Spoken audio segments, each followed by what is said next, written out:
Ladies and gentlemen, distinguished guests, good morning. Welcome to the Marble Hall of Česká spořitelna Czech Savings Bank. Welcome to the 8th year of the innovative conference styled Mothers and Fathers Welcome 2023. Today we'll be discussing current trends and approaches to promote parents at work. Our topic is prejudices and stereotypes, and we'll be addressing the biggest barriers for professional and career development of parents at work. I'm very pleased that the partners of this conference are Česká spořitelna, in whose headquarters we are sitting or standing just now in order to have a dialogue. That's the most important thing for the conference, and McDonald's. Thank you very much for your partnership. We appreciate this very much. A technical remark before launching the conference today. During the whole conference, you'll be able to engage yourselves, vote, ask questions. We have the Slido tool for this purpose on the screen. You'll be able to see the access codes. You can use the access code or the QR code. And throughout the conference in individual panels, there are 3 of them, you'll be able to ask questions, vote, and during the whole conference, you'll have an opportunity to be very active as possible. At the end of each panel, you will be able to ask questions. Questions can be asked by the participants here in the meeting room and by online participants. I would like to welcome all online participants. We are not forgetting about you. You can ask questions as well. Please use this opportunity as much as you can. I've mentioned that the main partner of the conference is Česká spořitelna, and I would like to invite Petra Ondrušová on behalf of Česká spořitelna. And I would like to ask Pavel Štern, the Chief Executive of Business for Society. Ms. Ondrušová, please take the floor. Good morning, ladies and gentlemen.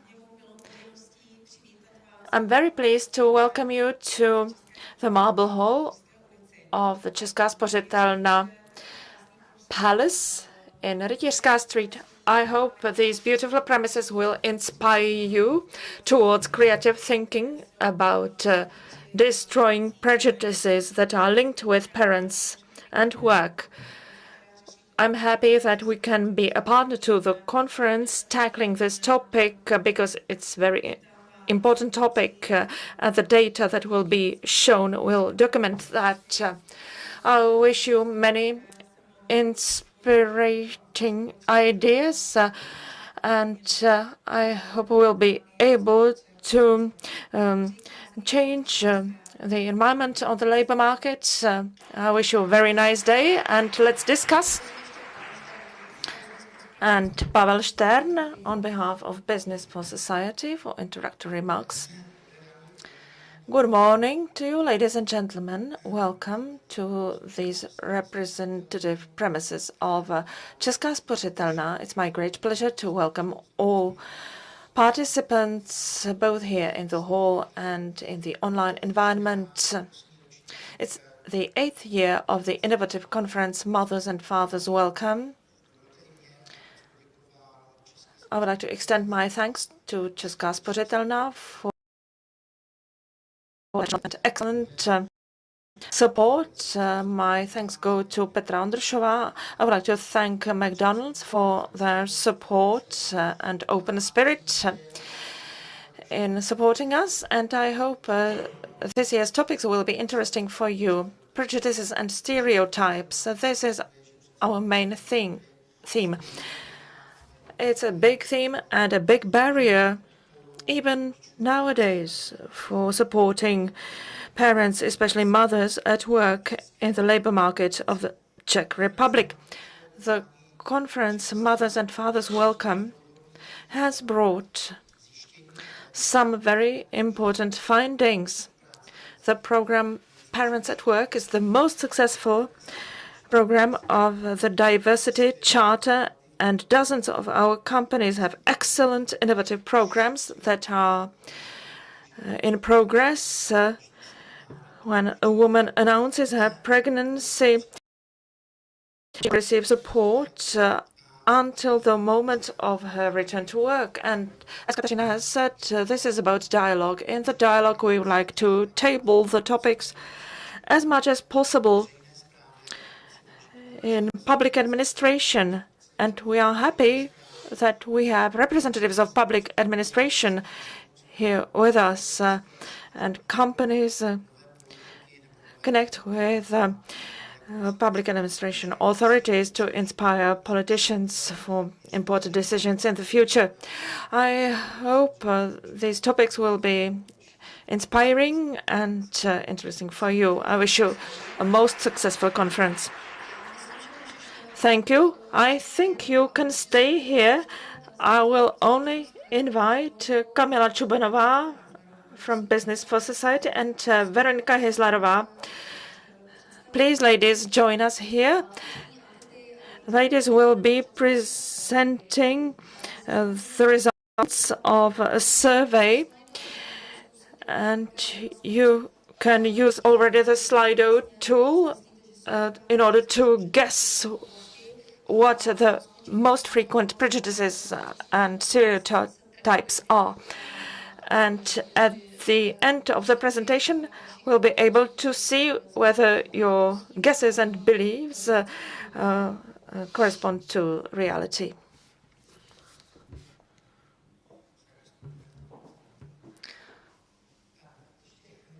Once again, good morning. Kamila Chubanova will be joining us shortly. Every year, we organize 2 questionnaire surveys, and we did the same this year. These are linked with the current topic, namely prejudices and stereotypes. We asked some questions addressing both parents and employers. There are 2 questionnaires, one for parents, one for employers. We'll be presenting some outputs and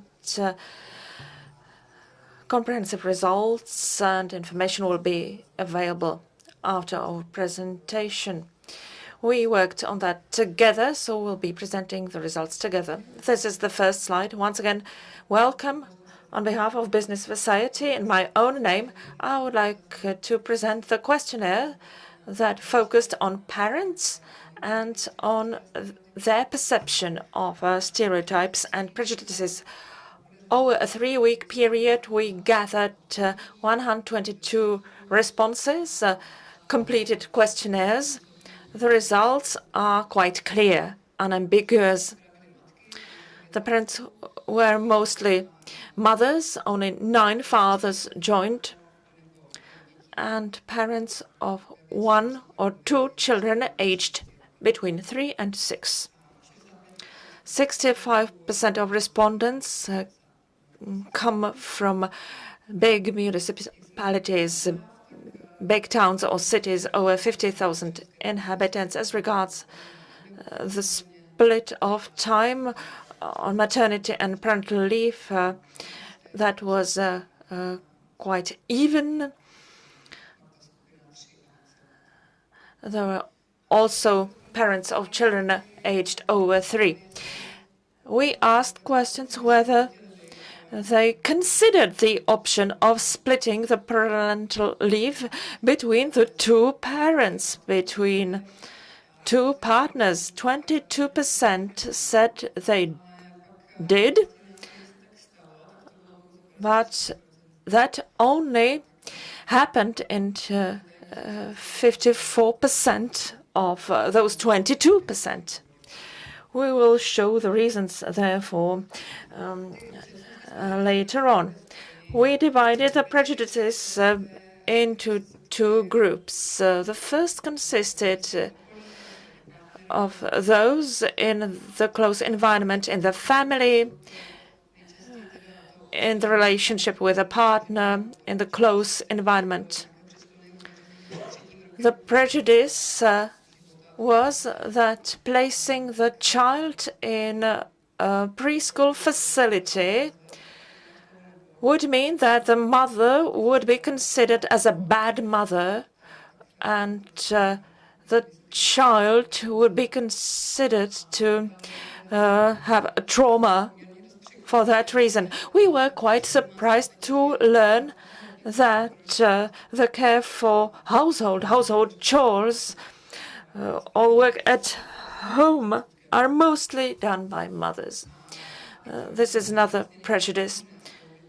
And another prejudice said that it is not possible at all to harmonize professional and family life.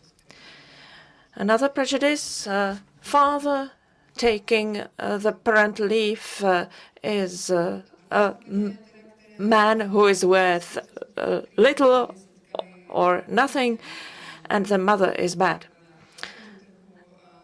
The second group of prejudices is linked with the labor market, with the work environment. And the prejudices are the following. If the mother has little children, she will be staying with them very often at home because the children will be sick, despite some arrangements that can be in place.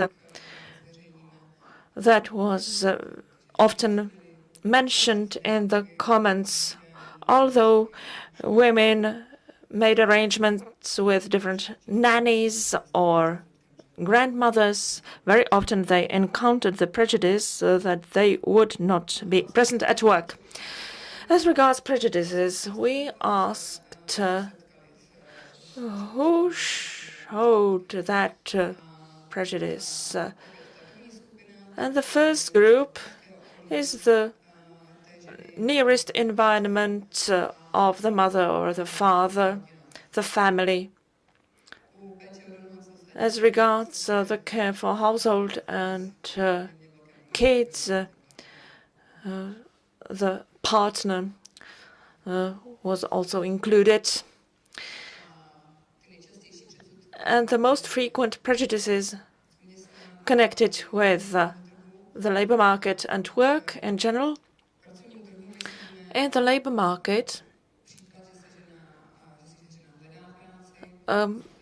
woman seeks employment, appears for interviews with potential employers.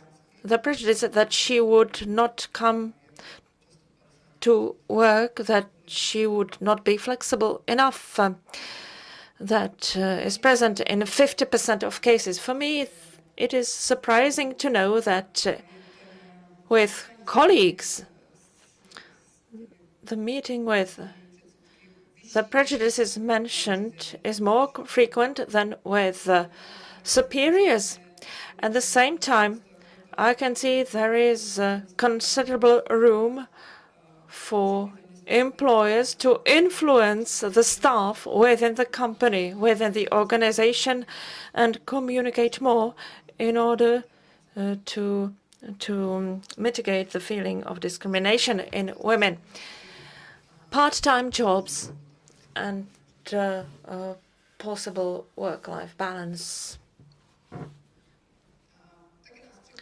We were also quite surprised in a pleasant way that less frequent prejudices were that the woman lost her capacities and skills. That was not that much mentioned, and that she lacks expertise or competences. From whom did women get most support? From the partner, from friends, from the employer, from the family, from colleagues?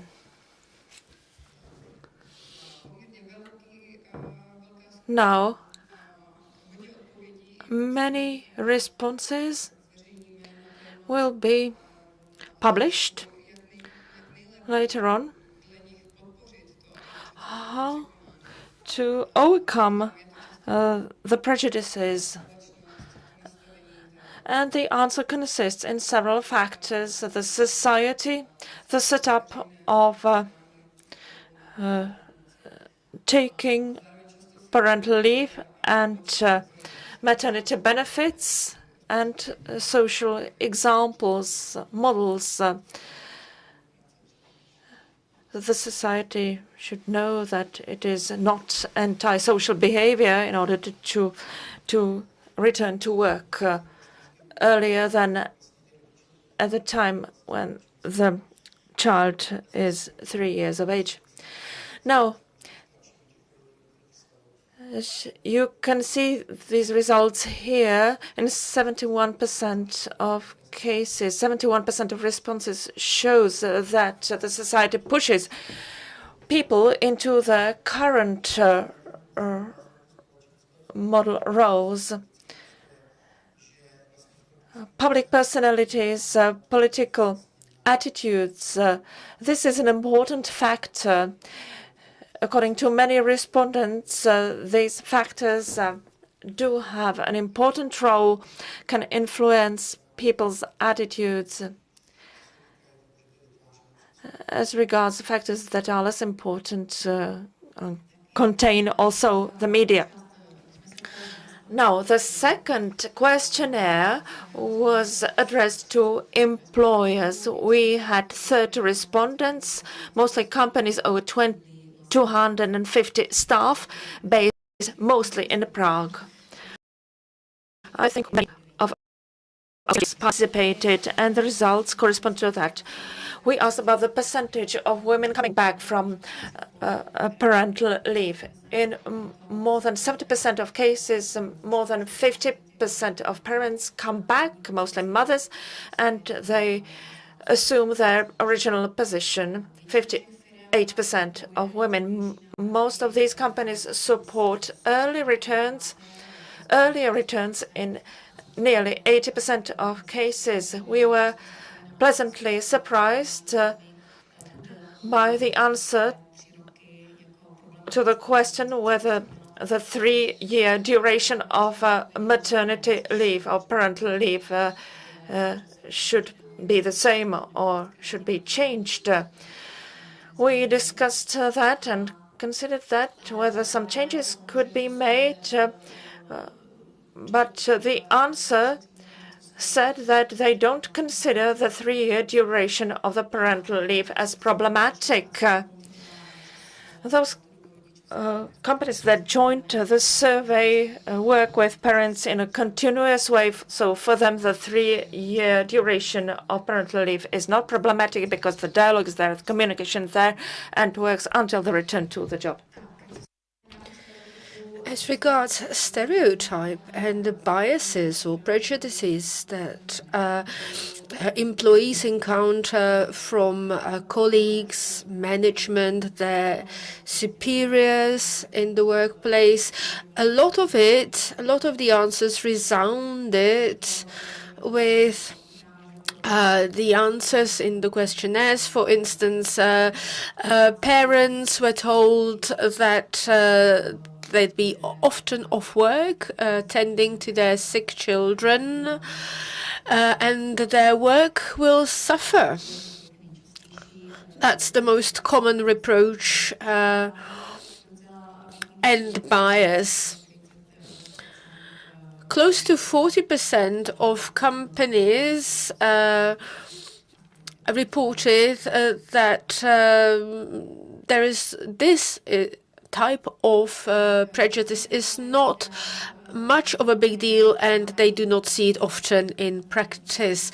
We also cover the area of education against prejudices and biases. More than half of the respondents said they do have education programs, and for the most part they are for all employees, including the management, which I think is a good thing. So those are the results in a nutshell for the employers and employees. As thank you very much for returning the questionnaires with answers. We will be producing a comprehensive report. There is a lot of interesting insight to be found there. We will be releasing it together with a press release on our website, and we will be promoting it on our socials. As for the relevance of these results, the respondents are around 130, and the themes very much resonate with our survey of 2018. We had 500 respondents in that survey, 2018, and the results very much correlate with your latest results. So this is the latest survey and its results. Thank you very much. Thank you for paying attention. Thank you very much for the presentation. I am very bad with technology, but maybe you'll do better. Have you tried voting via Slido? Have you dared to guess which prejudice was most often mentioned by respondents? Luckily, we have people here who are tech savvy, and they'll be showing the results soon. So let's move on. Today's conference has 3 blocks. The first part is dedicated to legislation. The second part will present to you how responsible corporations work with this subject, and in the last part we will hear the experience of employees, including international ones, who have worked here in Czechia for some time and have some practical experience to report when it comes to prejudice and stereotype at the workplace. I also promised that you would be able to ask questions via Slido or here in person, or also online if you're watching us remotely. We will be taking note of all the questions, and we will then present them to the panelists, ask them to respond, and those questions that cannot be answered for any reason today, they will be answered in the follow-up to this conference. So please do ask questions. You will receive answers. It is a unique opportunity to be able to ask questions to such distinguished guests.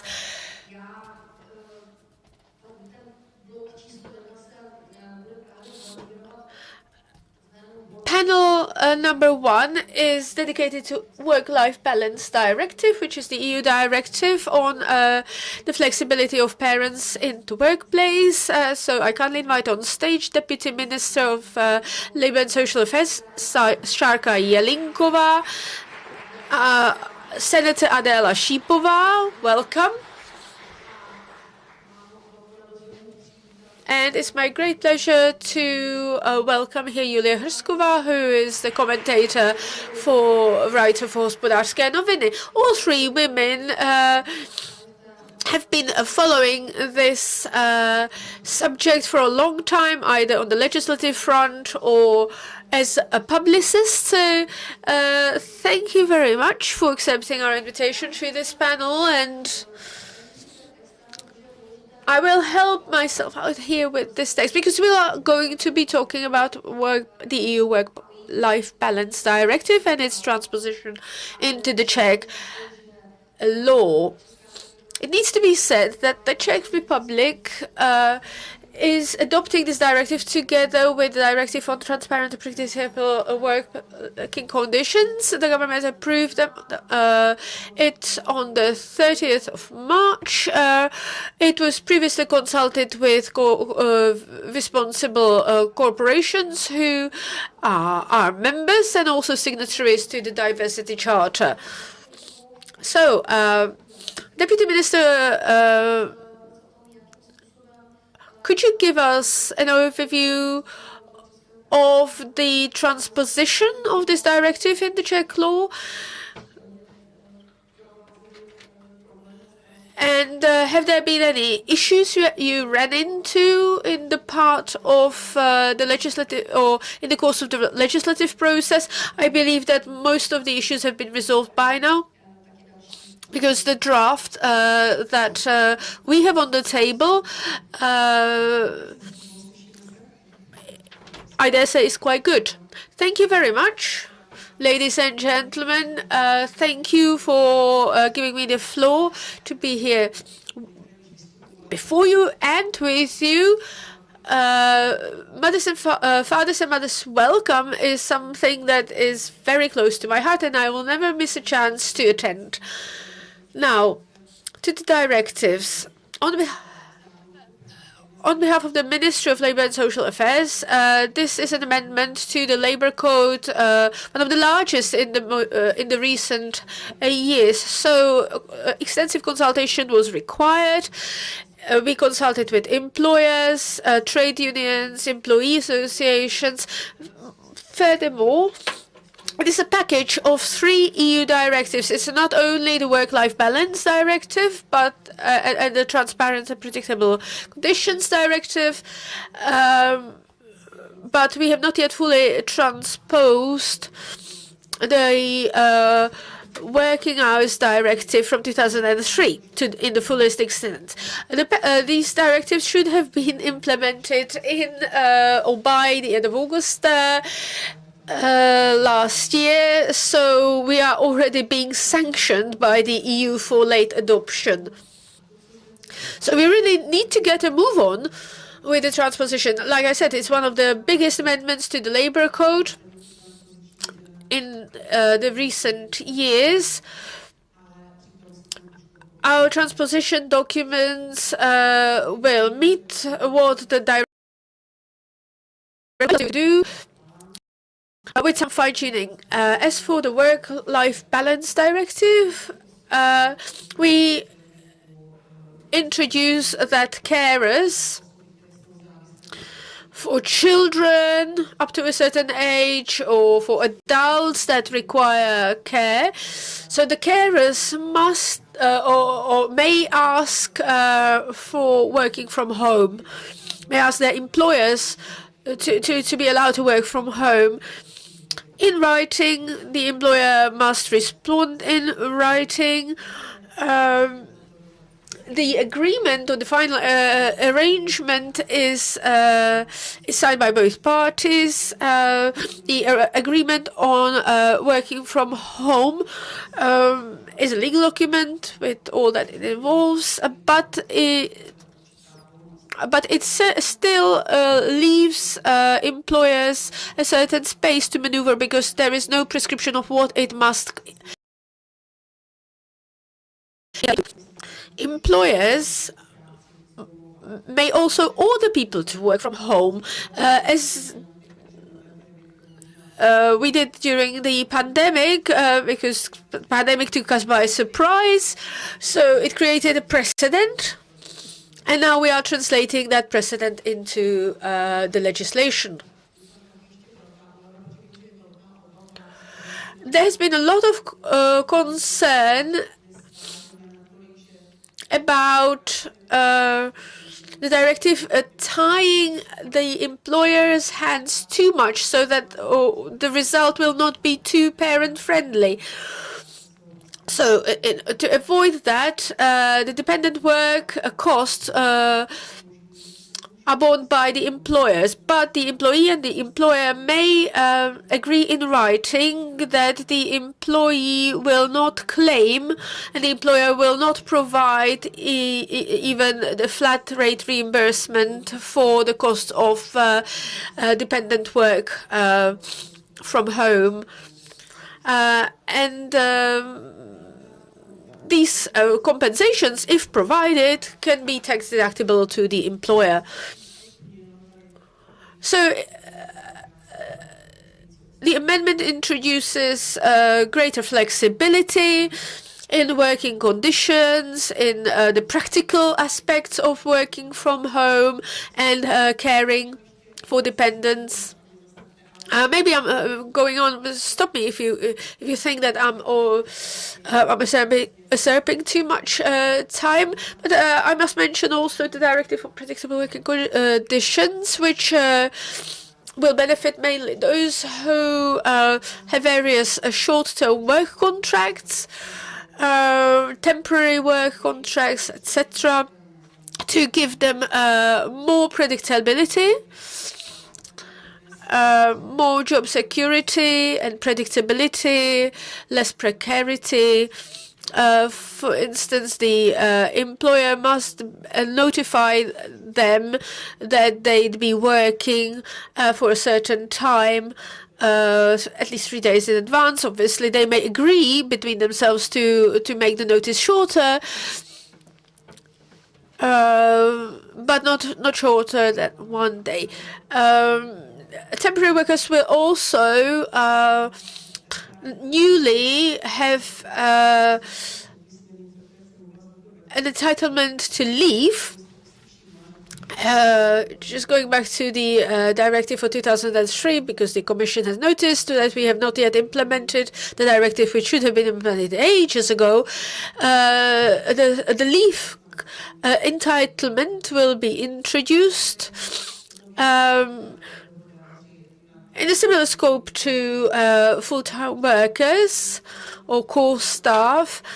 So various obstacles to work will also be introduced to apply to them. For instance, weddings, funerals, blood donation. So they'll be able to draw unpaid leave. There are many new things that are being introduced. I'm sure I didn't mention them all. So I tried to highlight the main changes. The amendment to the Labour Code was approved by the government, but it's yet to go through the legislative process. So changes may still be made to it, but this is the framework of what is this to come. Now, Julia, Gospodarskie Noviny, your paper has been covering this for a long time. So you have already some accumulated experience. I'm sure that you consulted with employers.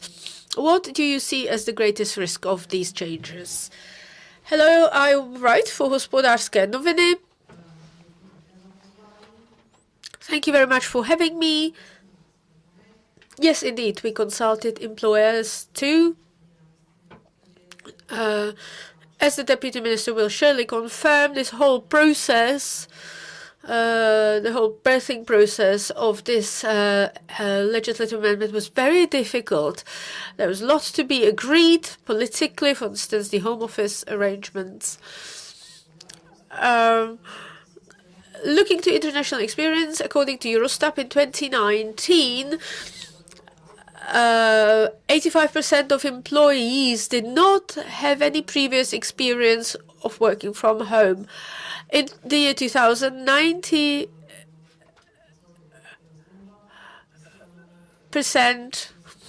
did not have experience of working from home or could not work from home.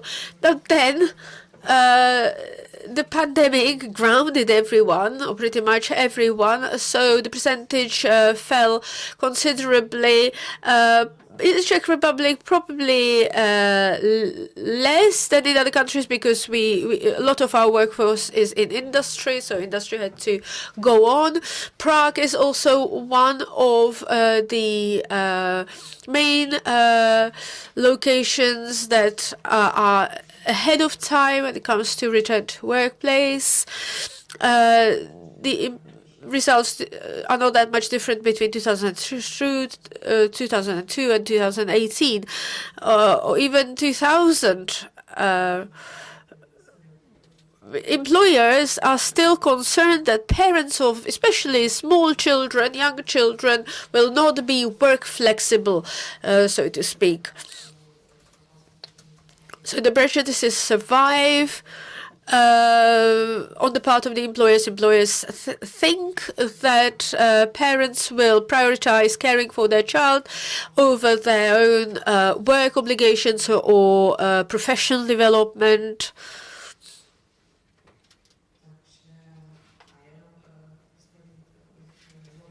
And lastly, because I do not want to take up too much time on the panel, it also depends on the profession in question or the industry.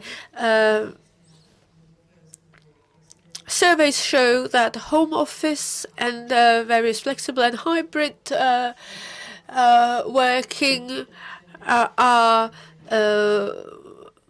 preferred by the younger generation of workers, as well as by women with children. And also on the part of the employers, if the manager is middle-aged man, he likes to see his people in the office where he can see them physically. So he's less likely to allow flexible working. So, thank you very much. The amendment has been approved by the government. Now it will go to the parliament for reading and then to the Senate. The parliament, the Chamber of Deputies, tends to be a bit more vocal on the subject. The Senate discussions tend to be quieter, more civil. So do you expect it to be, the amendment to be approved without reservation, or do you expect any potential issues? Good morning. Thank you for inviting me. It's my second time here.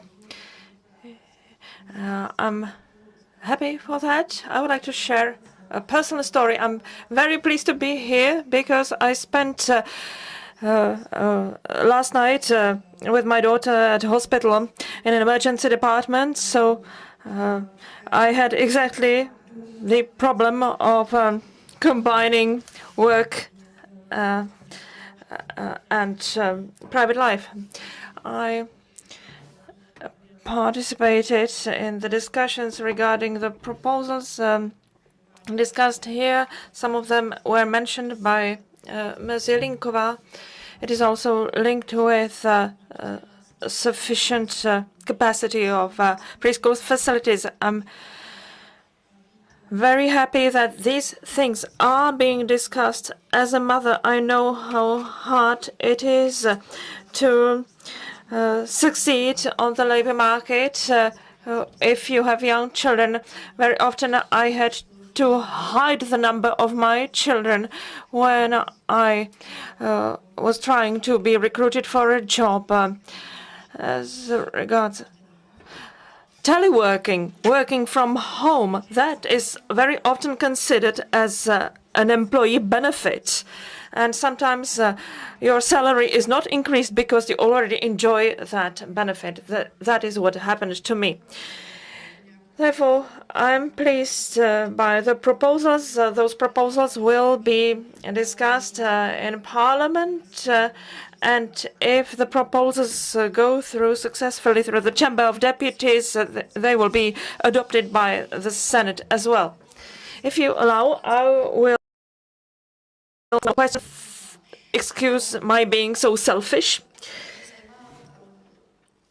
I'm interested in this. Our signatories, those responsible companies that signed the Diversity Charter, if you look at the list of those companies have been dealing with the topic for some time already.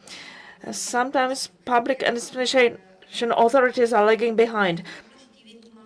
How important to consider the dialogue between responsible companies whose representatives are here with us and who will be represented in the second panel, and public administration.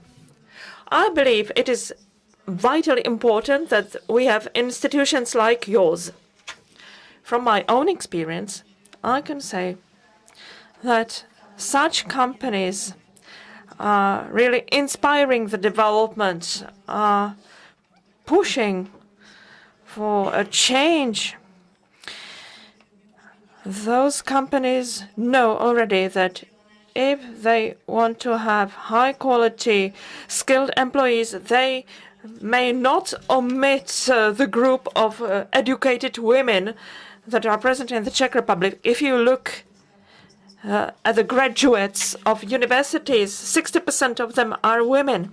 Women tend to be more educated than men in population. So it's necessary to deal with young, educated people's needs, their parents' needs as well. I regret discussing the fact that it is mostly women that are so burdened with parental responsibilities. This is one of the results shown. But one day, we'll not be discussing just women's problems on the labor market, but parents' issues or problems. I would like to give the floor both here in the meeting room and in the online environment. We have these three excellent lady guests. Do we have any questions to ask in the room? So, Julia, do you think Czech employers ready for that at all? Well, signatories of the Charter, certainly. I think the mentality has changed a lot, and the pandemic has helped. For me, this is a good thing. And there is another thing, and I'm not sure whether we were able to cope with that, whether we accepted that using the salami method. First of all, there are some flexible working arrangements. In the beginning, you could determine whether you get duty at 7:30 or 8 sharp. That was considered as flexible working arrangements. Then telework was introduced, but sometimes you had to appear at any time and to be on duty 24 hours a day. Flexible working arrangements can mean for the employer that the employer can call the employee at any day or night time. I would like to ask the Deputy Minister whether the transposition of the directive foresees some arrangements for that. I think in France it is forbidden for bosses to call employees after 6 o'clock in the evening. I think we adopted some provisions going beyond the framework of the European directive. Yes, I will respond very briefly. Within the transposition of the directive of foreseeable working conditions as regards people working on the basis of temporary agreements, there can be mutual agreement about shortened working hours. So as regards people working on the basis of agreement to complete a job and agreement to perform work, that possibility exists. It is possible to serve documents on employees electronically. There are 3 exceptions on the basis of all social partners' consultations. It's not possible to serve on the employee the notice of termination. You're being demoted to an inferior position, such a document showing that, or the document showing the exact amount of your salary. Things like teleworking are also being taken into account. The Ministry of Labour and Social Affairs has been working on all things discussed here that we have seen in those charts. Parents need more preschool facilities. Not only we have legislation on children's groups, but we have more financial possibilities. We are preparing legislation for neighbors' child care options, and we are preparing new legislation to offer more possibilities for using the parental benefits in order to enable parents to combine professional and private life. Yes, people working on the basis of temporary agreements are in a better position, but it's necessary to continue discussing such things because it should be common for a family to make their choices how to reconcile work and family life. And on the contrary, could this provoke some resistance to the groups of parents? Won't they try to avoid the parents because parents will have more flexibility, more flexible arrangements available? Can you see such a danger? Or on the contrary, is it the case that Czech employers will not think like that? I think the market will require that with rising unemployment in many countries, here unemployment is on the contrary decreasing, and it is widely expected that parents and carers are precious employees. So there are some external circumstances. By using up your parental leave faster, you will enable earlier return of parents to work. There is also the prejudice that parents on parental leave lose their capacities. On the contrary, I think they acquire new competences, new capacities, and when they are on parental leave, they are invited by companies to educational events, to social events, and that can be beneficial for both parties. That helps us at the ministry as well when we consider those things. Senator, don't you fear that employers will consider that as a threat? Well, there are different sectors. Obviously, there will be differences.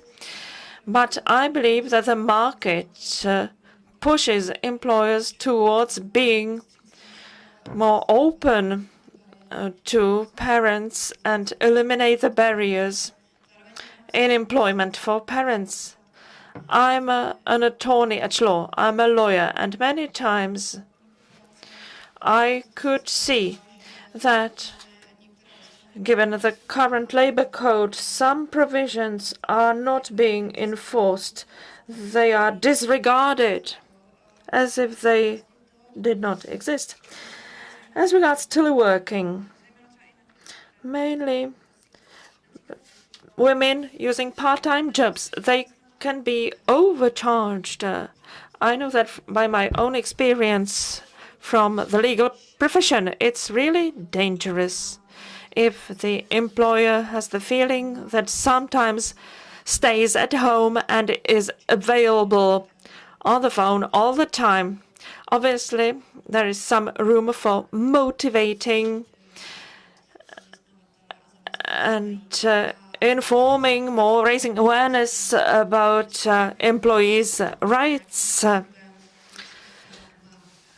about the possibilities of enforcing those rights by employees, because this can be regarded as a weakness of our trade unions.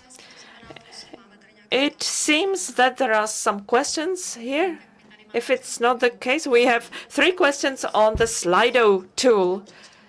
Camilla, can you read those after the first question? Good morning. Jaroslav Novák is my name. I won't take too much of your time, just for your information. As you will know, what is the human being on this planet? Men were hunters and women preserved homes. That still persists in some countries. Some works are forbidden for women. Senator, in order to change that, is it necessary to use the top-down approach. Obviously, things are changing. Women have the voting right for 100 years. However, the men-women balance is not yet present in Parliament.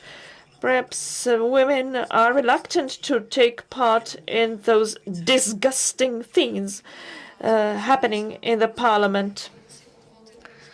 I think there were some attempts to introduce quotas, and some countries have those. I'm a member of the Government Council for Equality of Women and Men. We are discussing proposals to strengthen women's position, and very soon we'll be discussing the implementation of the directive that should promote representation of women in supervisory boards of stock exchange listed companies. I think this can be one of the methods how to increase the share of women in decision-making positions. I have some personal preferences. I'm trying to discuss those in the public space. Women are attacked more often than men. They are perceived as carers. They are judged according to the fact they care well or not for their family. Well, we are developing. I remember in 2010, Petr Nečas's government tabled their proposals in the Chamber of Deputies. There was not a single woman in that cabinet. Well, we have a question with many likes addressed to Deputy Minister Jelínková. What would be the percentage of teleworking for an employee? Is it 100%? And as regards the date of entry into force of new legislation? Well, concerning teleworking, that depends on mutual agreement between the employee and the employer. The legislation gives freedom to the parties here. As regards the date of entry into force, the proposal was approved by the government. The new labor code, the amendment to the labor code is being prepared, and most provisions that are amended should come into force on the first day of the calendar month following the publication. But as regards temporary workers, for them it will enter into force starting next calendar year.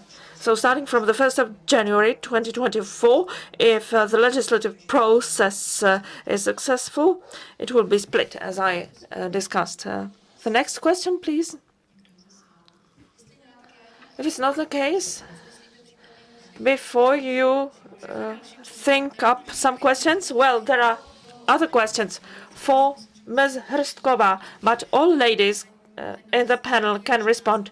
What is your view of the fact that society's perception regarding employment of children with of parents with young children is not changing? Employment of parents with young children is not changing. The perception is not changing. For me, that is horrible. But that problem includes, well, we opted for the solution of having a very long parental leave with a woman staying at home and limiting the possibility of preschool facilities. There were attempts such as preschool facilities admitting children starting at the age of 2. Then it was abolished.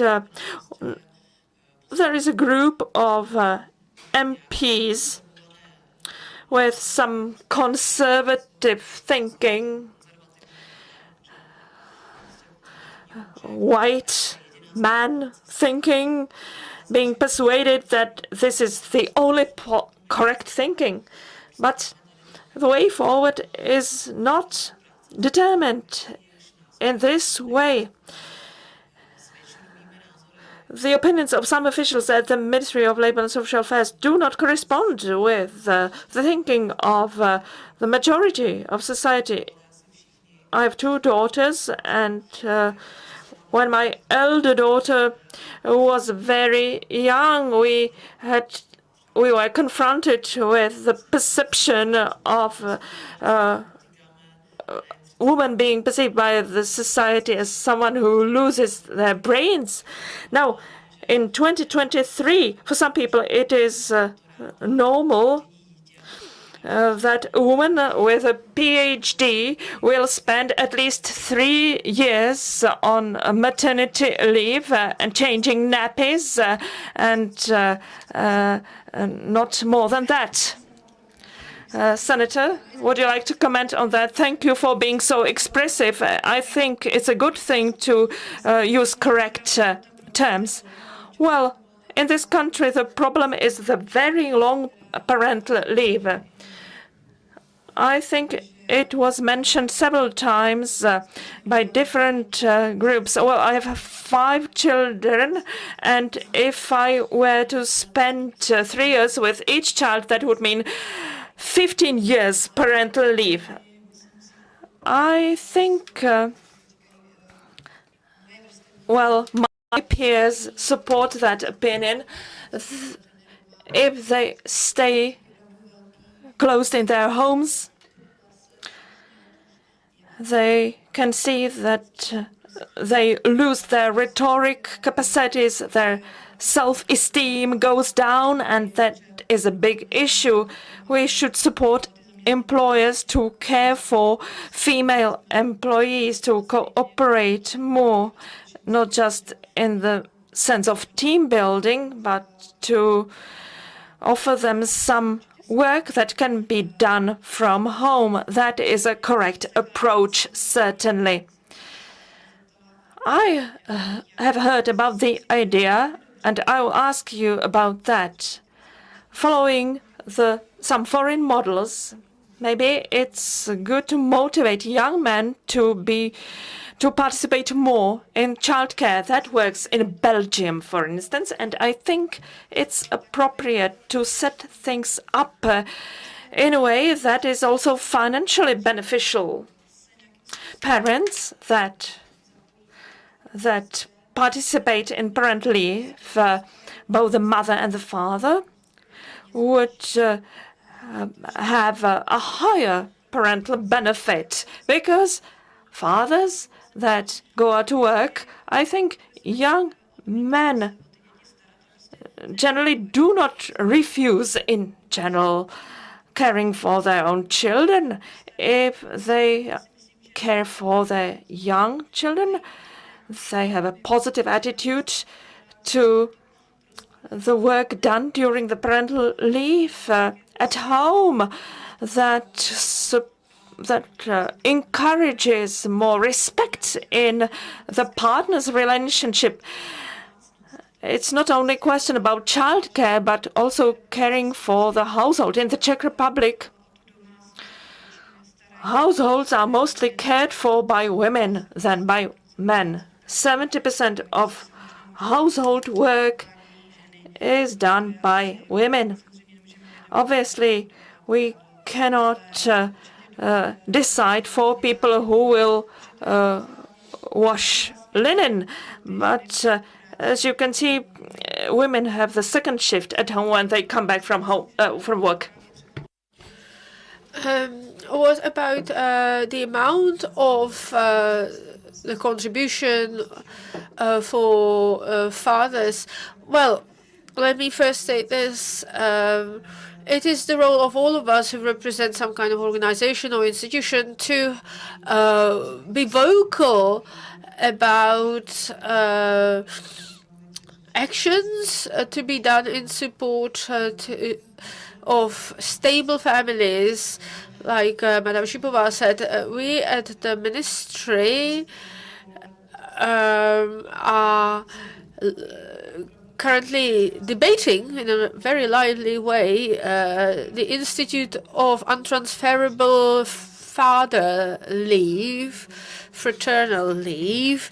But while the intentions are good, the general economy keeps on interfering. The current fiscal situation is against this trend, so we always wave the flag of this, but that requires a broader political or partisan consensus, so it's not only down to us as the ministry. We are a fan. Thank you very much for reacting. Do we have anything else on Slido? We have also other questions that have accumulated here. And again, I promise that they will receive answers either here or as part of the follow-up to the conference. There is also a question about pay rises to parents who are currently on parental leave. Will it be put into law that if the company raises salaries for all employees, will it concern also those who are currently on parental leaves? Well, this is not being discussed. This is not part of the package, unfortunately, not at this time. Okay, let's wrap up this panel. Thank you very much, Deputy Minister, Madam Jelinkova, and Senator Shipova, and Julia Haskova from Hospodářské noviny. Thank you very much for accepting our invitation. If you do not have other obligations you need to attend, then we'll be happy if you stay with us. But if not, we will understand. Thank you very much. Thank you again.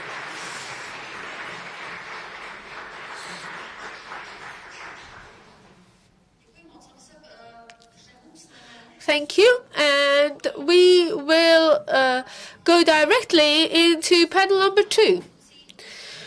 Today we are talking about prejudice, stereotype. I was surprised to learn from the presentation that many prejudices originate from the family or from the community itself. I'm very lucky, I guess, that I have not encountered that in my own life, but it is unfortunate if you do. But in those situations, employers may be actually those who advocate on behalf of those women or those parents. So I kindly ask on stage, while we do the reshuffling on tables. So I kindly ask on stage Member of Parliament Michala Opeltová. I hope she is here. Petra Ondrušová, thank you. Sylvia Kurtová from IKEA, Czech Republic, and Rastislav Tesar from McDonald's, Czech Republic, Slovakia. I hope you do not hold it against me that I did not read all the full credentials and functions. Looks like Michala Opeltová, the MP, has not yet arrived. I hope he'll be able to join us soon. Ladies and gentlemen, thank you very much for joining us on this panel. First, I hand over to Sylvia Kurtová, who has the results of a 2021 survey to report. The survey explored gender stereotypes. Thank you and hello from IKEA. We're very happy to be invited to sit on this panel. I was talking to my colleague here from McDonald's. IKEA has gender equality on its agenda and has had it on the agenda for a long time. So we are doing our best to bust all those gender stereotypes. And because IKEA has, my long-standing employer, has allowed me to work flexibly. I have two daughters. One of them, the older one, is 10. So I can attest that what IKEA proclaims, it actually does in practice. Obviously, we do not employ all parents in the country, so we cannot do good for them, for all of them, but we try our best. In 2018, we commissioned a survey on gender equality in our countries, Czechia and Hungary. But in all of the EU during the COVID pandemic, we tried to go one step further and see what are the reasons of gender inequality. We have a video to show, and it should be subtitled for those who are listening to English. The role of women and men still differs significantly in many households, even now in the 21st century. Gender equality index in our region is one of the lowest amongst European countries. The majority of people believe that a gender-equal home makes partnerships happier. But does this reflect reality? The survey found that women do almost 7 hours more of unpaid domestic work per week than men. They also do most care-related work and are more ready to take sick leave when needed. The burden of unpaid work on women is only likely to worsen during the COVID-19 pandemic. It looks like stereotypes still have a huge impact on our lives, but we don't give up. Let's have more fair homes and initiate a debate in society. A fair home is a happier home for both genders. That's why we decided to run our campaign. We used gamification to boost campaign engagement. The fact-based survey provided content for journalists, customers, and co-workers. The role-play challenge on social media reached the younger generation, and we spread the word to more than 1 million members via the newsletter and landing page. IKEA co-workers were the key for all the components. They shared their personal view on gender equality at work and in their homes. We launched the campaign on International Women's Day, when 14 influencers switched their roles for 1 week and shared their experiences on their social media channels. Every home was different, diverse, and less homogeneous. Did we succeed in initiating a debate? And did we manage to influence people? 15% of co-workers shared their view on gender equality, and more than 20 ambassadors encouraged others to join the challenge. Media coverage of the gender equality campaign reached more than 35 million non-unique readers or viewers. On social media, we reached more than 4 million people thanks to our influencer challenge and special card game. Influencers interacted with thousands of people on Instagram voting polls and received almost 100,000 likes. The interaction rate was 16%. More than 7,000 couples reported they have joined or are planning to join the #FairHome activation in the near future. According to the campaign results, the affected target group perceives fair home as a necessary topic to speak about. We inspired conversations on how to create a more equal home in all 3 countries. But more importantly, we inspired people to be the change they want to see around them.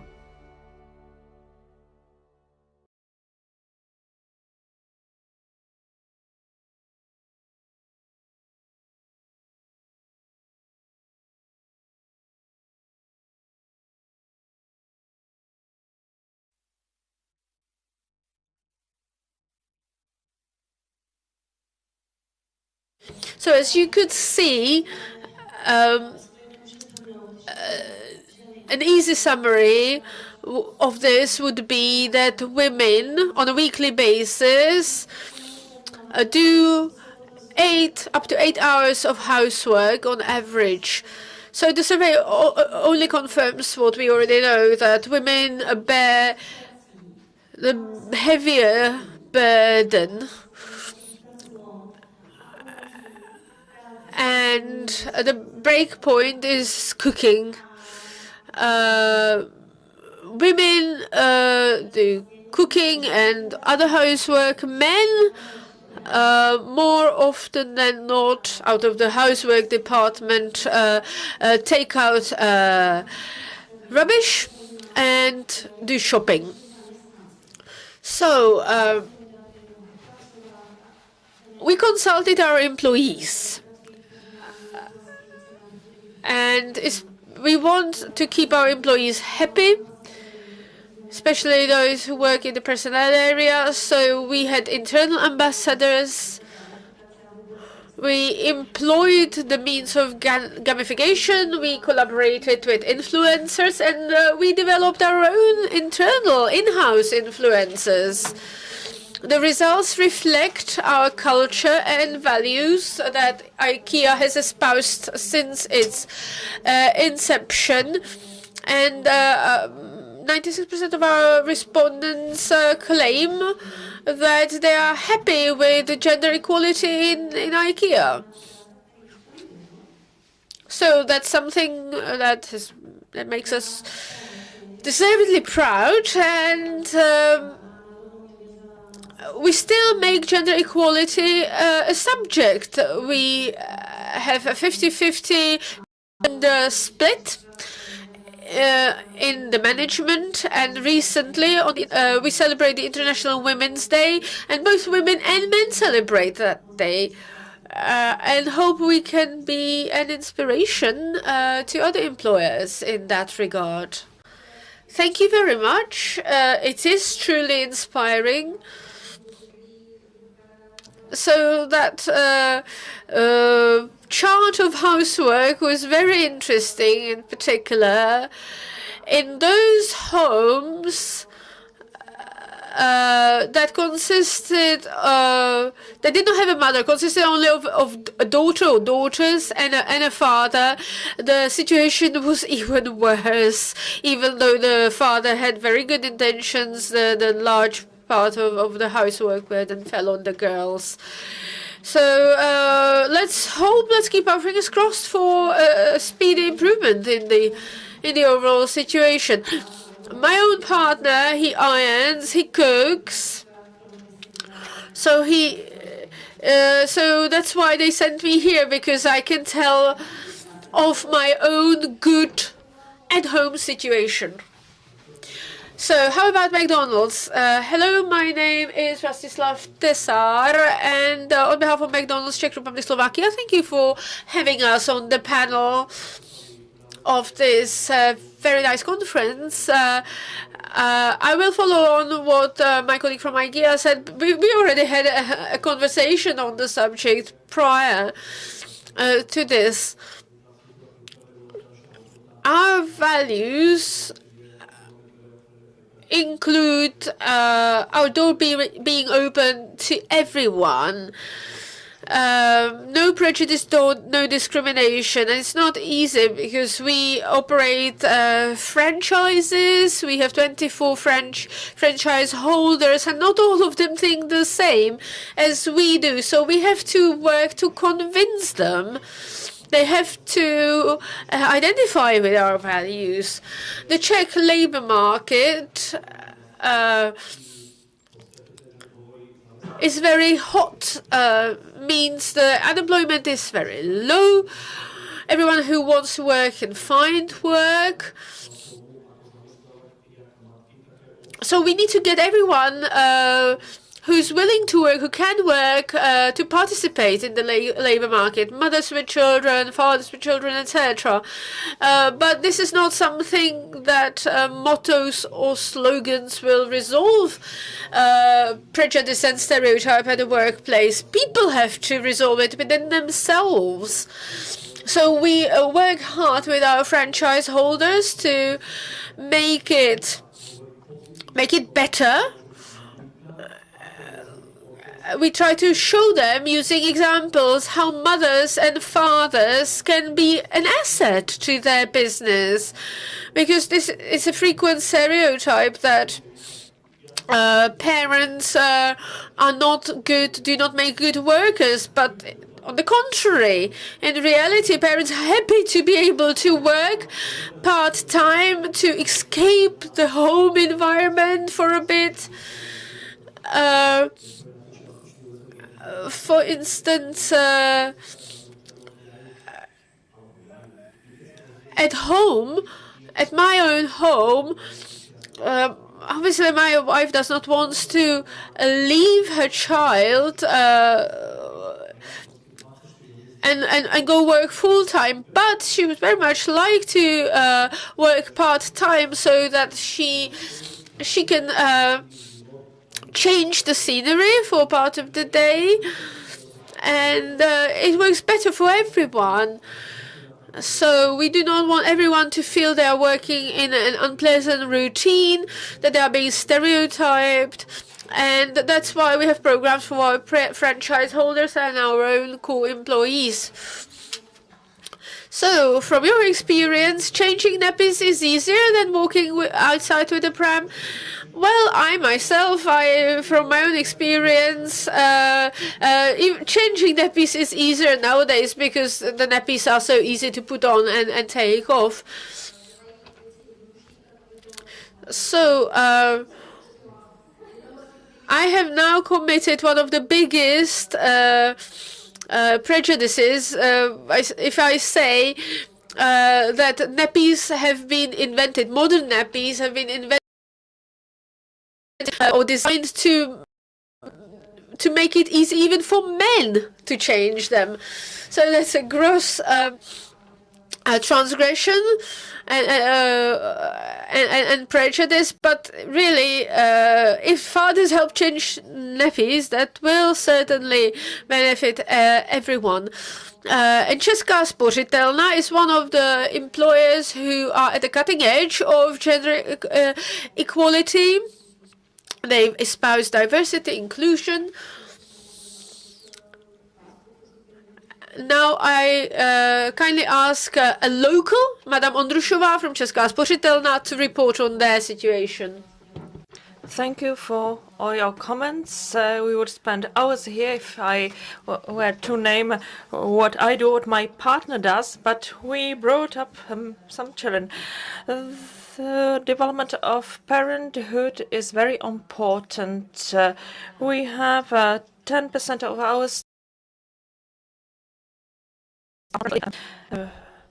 that means 1,200 members of staff all the time. It's a sizable number for Česká spořitelna. It is very important to care for that group of staff. If I leave work for maternity or parental leave, many things happen in me as a woman. However, the father's role is also irreplaceable. Coming back to Česká spořitelna, it's extremely important to take into account the value of that work done at home.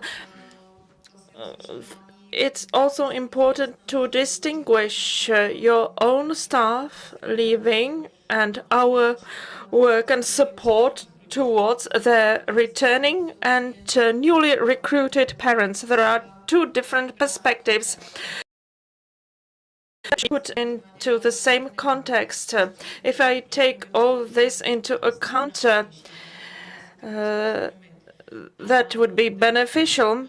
As regards part-time jobs, so we have 10% of staff in part-time jobs, and 80% of them are parents. So this is a related topic. For different people, flexible working arrangements mean different things. For some people, this is a part-time job. What would you think is the most frequent part-time jobs in Česká spořitelna? 80%. 80. This is another stereotype. If the mother takes a part-time job, well, the prejudice is, oh, she will only spend half a day here and not more. So the most frequent prejudice is 80%, and the second 90%, and then 70 and 50% comes fourth. So we should raise awareness about such things. Parenting, part-time jobs, the topic of returning to your work and stabilization of parents. All those facts are important for us. Oh, and how do you perceive those legislative changes discussed in the first panel? In this respect, are you satisfied with the evolution of the debate concerning the transposition of European directives? Well, for me, destroying myths and prejudices goes hand in hand with common discussion. The degree of flexibility consists in the agreement reached by employers and employees. Therefore, the dialogue is vital in the relation between the employer and the parent. The parties should understand each other, and they should try to understand the other party as much as possible, as well as to express, and that applies to parents, their needs.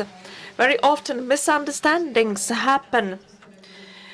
Parents, mothers lose self-confidence during their parental leave, and they don't dare to ask about for flexible working arrangements or part-time jobs.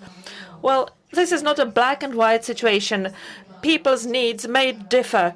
So parents, don't be afraid to ask, and managers, let's be open towards a dialogue, because there is no single recipe. And for me, unfortunately, I know specific examples. Parents were not able to place their child in a preschool facility, and that's why they couldn't reassume their original job at a point in time when they felt ready for that. So these things are interrelated. In the networking after this conference, so we'll be able to discuss that with legislators, among others. This is important for the future, how to fine-tune the conditions and have a dialogue with public administration and with legislators who adopt legislation in Parliament. Good morning, Ms. Opeltová. You are a member of the Czech Parliament. Well, we are discussing gender stereotypes. We have here a representative of the second strongest political club in the parliament. If you consider the management of your party in the past years and at the present time, I think changes happened, changes occurred. What is your perspective in your political club? Certainly. Good morning. First of all, excuse my being late. This is a typical example of a working mother. I'm coming late. My boyfriend is on parental leave, but he's not able to find the right thing at the right moment, and our son needs me very often. Well, I'm very happy to attend to this conference. These conferences are very beneficial in order to change prejudices. What we can do is to discuss those things. It was nice to listen to the contribution from the private sector, because private companies have gone much farther than public administration. Throughout my career, I'm in public administration sector, and the situation there is really bad. Now I can approach this from the government perspective. Well, in Czech ministries, there are children's groups. They do care about their employees, but as regards other public authorities, the approach is still not good enough. Because automatically, if you are a woman, if a woman assumes her job at the authority knows that she will spend 3 or 6 years on parental leave. Authorities are not that much advanced in order to cope with different thinking. And this is what should be changed. Coming back to our own political party, mayors and the independent, I've been with that political party since 2010. I participated in many such conferences. There are many women mayors. I organize meetings of female mayors in our Plzeň region. There are more and more of us every year. I think our party does many things. My colleague can confirm that she's very active promoting women in politics. And we are doing that throughout the Czech Republic, trying to motivate female mayors, adapting the environment to more support, mutual help to make things work. I think we do a lot. There are more and more of us in our party's management. There are more and more women. I'm at the headquarters. I've been there for the 3rd legislative term, and every time I got nearly the highest number of votes.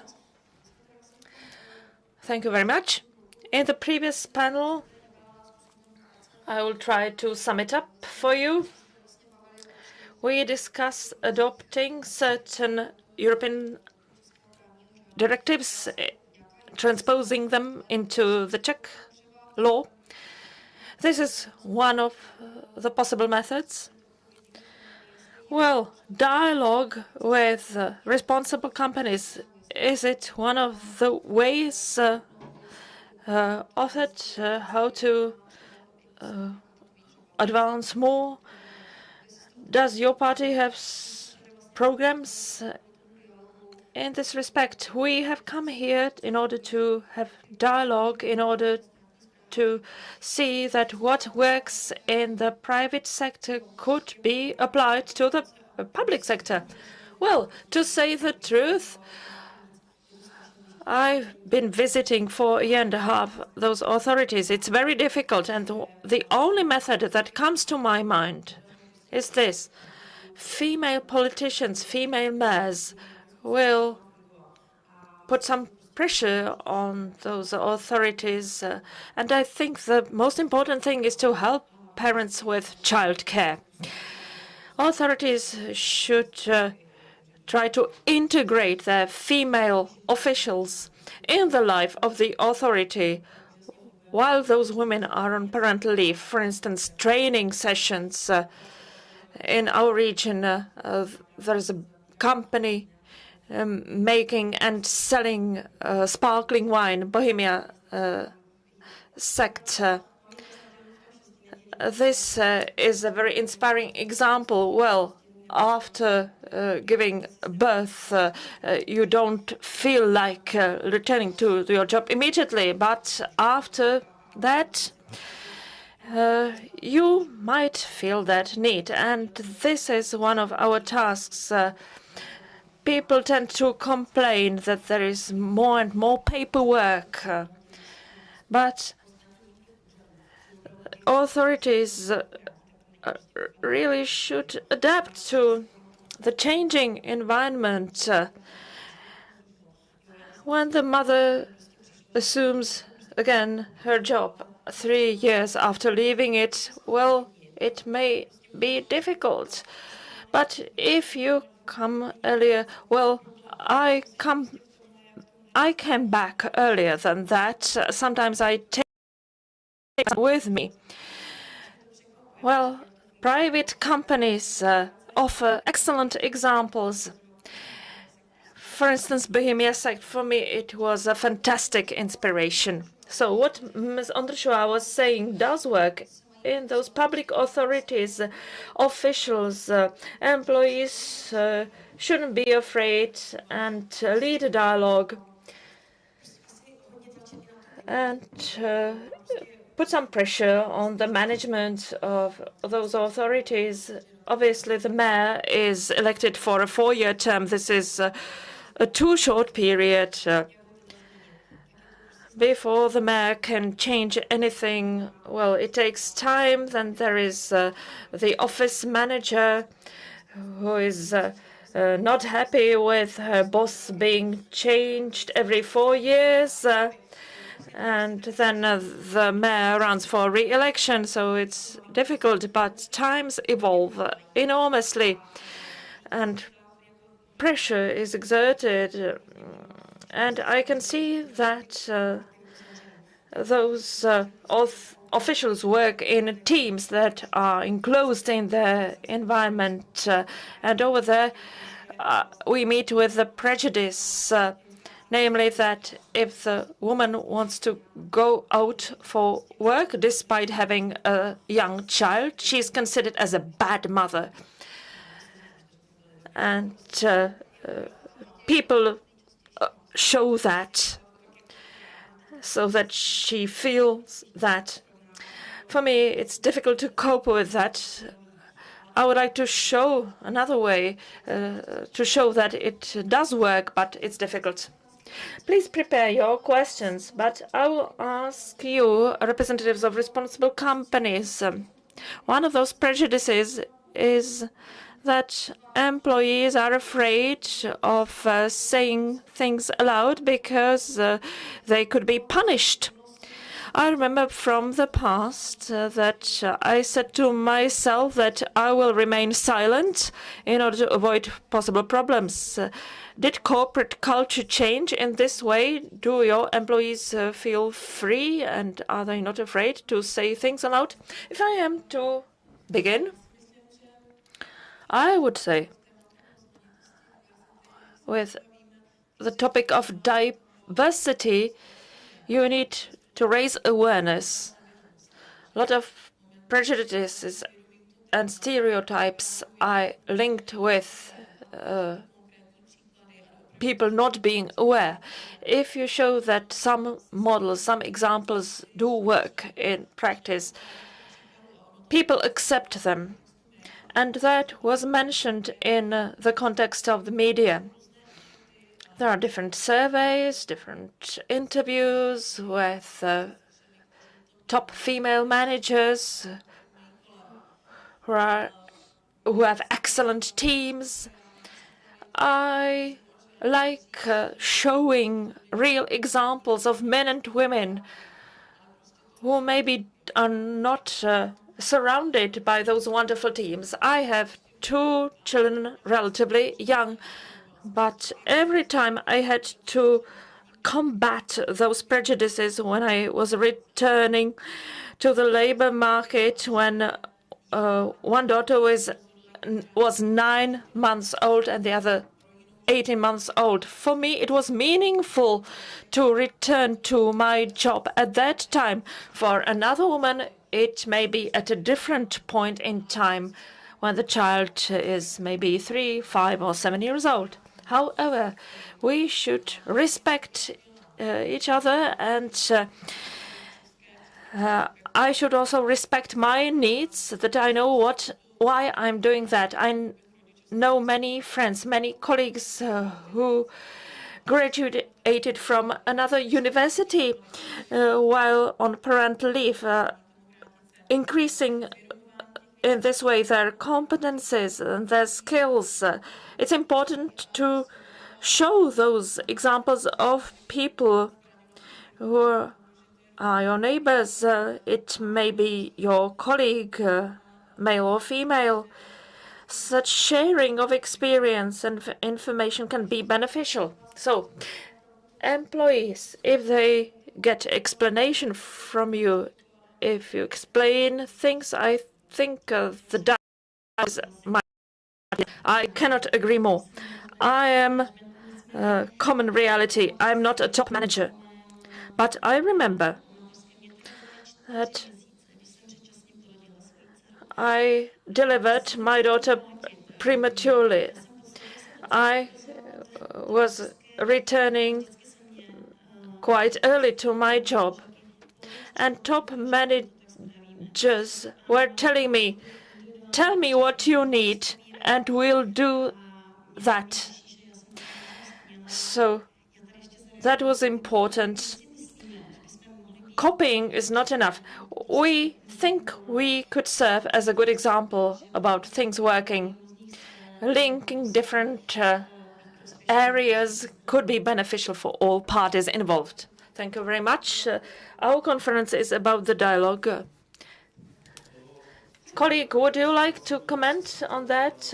Well, Petra, I will borrow your own words. You discussed flexibility, but for some people that means flexible working arrangements, part-time jobs, agreements, but within those flexibility items, communication is even more important. Leaders in companies tend to think that it is this that is important for the parent, for the employee, but it is even more important to listen to each other. 55% of success in communication is about listening. I need to know what the needs of employees are. Only then can I be flexible and to have a customized approach to employees. We have different groups in our staff, mothers, students, people with part-time jobs. Well, part-time jobs does not mean working half of working hours. I think there are many things still to be offered. For me, it could be a challenge how to link private companies' experience and practice with a practice in public administration. We can provide examples, and you can tell us what people in public administration need. We have McDonald's outlets in all regions, so we are more than open to discuss those things. And a brief example, we also work with schools. We raise awareness for students, for secondary school students, and teachers invite us because they like the way how we show that communication can work. So this is my invitation and challenge I put before you. Well, that's nice, and I'm very happy to hear that the plans are coming out and being done. I know that you want to respond, but let me first give the floor to you.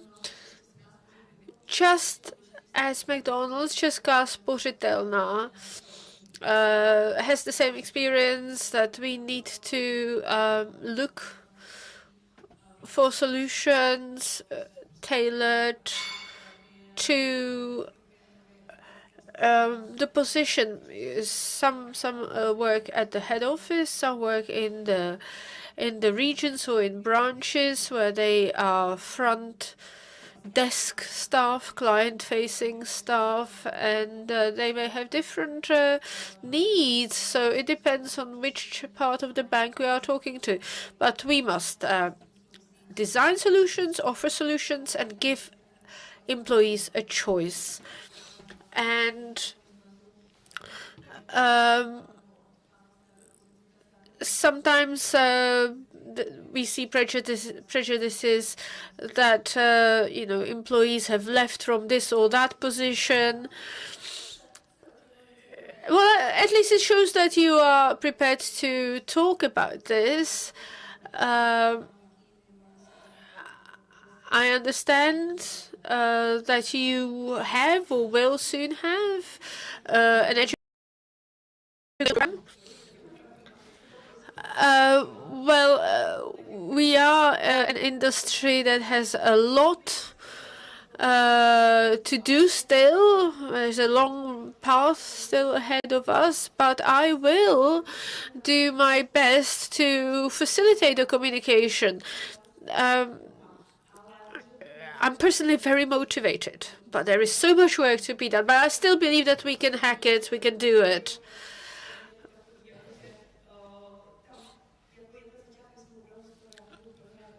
But we are starting right at the bottom.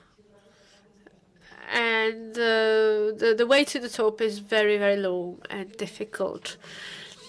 Well, you can learn certainly from the experience of those corporations that have advanced already on the journey and may have struggled with similar issues. Now, questions from the audience. The lady in the second row. Eva Krejci from Letiště Praha, the Prague airport. In which way do you remain in contact with your employees who are on maternal or parental leave? Is it through the educational and training programs already, or do you invite them to events, or how do you include them in the game? We in IKEA, benefits are for everyone. Even if you are on a parental leave, you enjoy the same benefits package as everyone else. At the same time, the training, I did not mention it, but we have a training unconscious bias. It's implemented on all levels of the organization, from employees, line employees, to top executives. And the content is adapted to the role and level. We also have regular meetups of parents. So parents who are on parent leave come in and they are briefed on the developments in the company, etc. It's true, some parents want to be on parent leave and take a break from work. It's their choice. We do not force anyone to come, but they can if they want to. If I may respond, communication with parents is a bottleneck in the process. If it's not set up right when they are leaving the company to go on leave, then you know, the process of their leave will not be right either. So we have communication channels, several, through newsletters and so on. But I must also mention the factor, the human factor, of the responsibility of the manager and the whole team, from which the parent is going on leave, because if this fails, everything else will. That's why we need to educate our colleagues to keep in touch with those who are on parental leave, to maintain the communication channel, to keep the doors open. So there will always be systemic support, but at the end of the day, it's down to the people themselves. So we are trying to be mindful about this. And we have teams in the bank that work in this respect on 100%. The parents who are on leaves, the leavers, very much included and very much on in the game, and there are teams where it doesn't work so well. So we have some positive as well as negative experience. If I may respond very briefly, it's everything. Everything is about the interpersonal relations. We in the McDonald's head office are a small team. but we work with branches, with franchise holders and their staff. So we maintain open communication channels through all the way from headquarters, through the branch manager, through all the levels of organization, down to the mothers or fathers. Well, it may sound like cliche, but it does work. We retain our employees because they enjoy working there. They enjoy the people, they enjoy the team, and because we make executives, we know that when an employee leaves, it's largely because of an interpersonal relationship issue with someone in the workplace. So it pays to invest in a good interpersonal relationship atmosphere. And if someone has a situation when they want to work flexibly, then you know, we're happy to accommodate that wherever it is possible. We tell them, tell us which hours you can work, and we'll plan the shifts around it. Novak, I have a personal experience from 2002 when I was a supervisor, facility supervisor in the T-Mobile headquarters at Rostelli. The German management wanted to open a kindergarten in the company building. Well, that is a way. I mean, that's a question directed to the member of the parliament, because why does not the government support, due to the lack of kindergarten capacity in the public system, why doesn't it support company kindergartens? Well, with the influx of refugees from Ukraine, of whom a large number are children, there has been a breakthrough. It's not that we do not have capacities everywhere, but capacities are short in some locations, and the Ministry of Education is on a good way of transforming the system to be more flexible, more accommodating. Company-run kindergartens, that's little to do with the legislation, actually. I think those companies that want to have a kindergarten, they already have it. There are no laws that prohibit them or make it difficult for them to establish in-house kindergartens.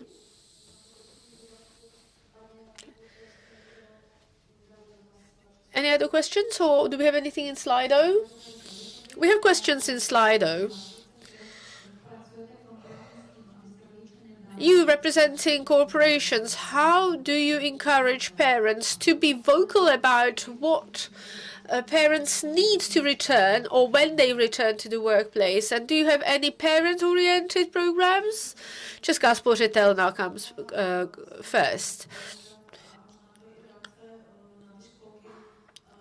I will include in the subject also the kindergartens. I mean, having a kindergarten in one building of many, that does not really resolve anything, and we cannot have kindergartens in all buildings. We are a sprawling organization, so we offer a preschool care bonus for which parents of children up to 5 years of age are eligible. All employees of Česká spořitelna can claim this bonus, and all benefits we offer to employees can be claimed by parents, parental leavers. And that includes all benefits in the Department of Healthcare, mental well-being, psychological counseling, healthy nutrition, and so on and so forth.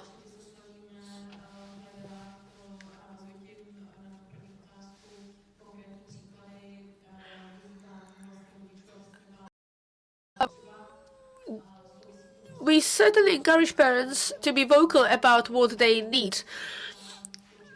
We want them to talk about their expectations, when they want to come back, what they want to return to, which kind of work, which hours they want to work. They can return to the workplace for the hours they decide they want to work, for example. So we are in a dialogue with with parents, and we try to create a safe environment for them. But like I said, everything boils down to the quality of the team. The dialogue must not be only between the employee and the manager, but between them two and the whole team, so that the whole team understands that the reasons why a parent is leaving the office earlier on account of childcare, plus part-time work and flexi working are also important. Part-time working is often temporary, and flexi working may soon be needed by another member of the team. So people must be made to understand that. Mothers, fathers, everyone at McDonald's is encouraged to speak up about their needs. We make that an important part of the onboarding process. When they speak up about what they need, when what they need is freely communicated and taken on board, then the employee does not have reason to be upset or aggrieved. And the more we take on board what they tell us, the more vocal the employees are about their needs. And the branch managers must be made aware that is also a part of their work, listening to their people.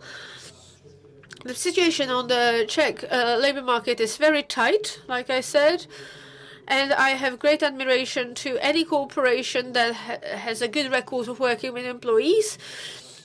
We always try to learn from best practice and good solutions implemented elsewhere.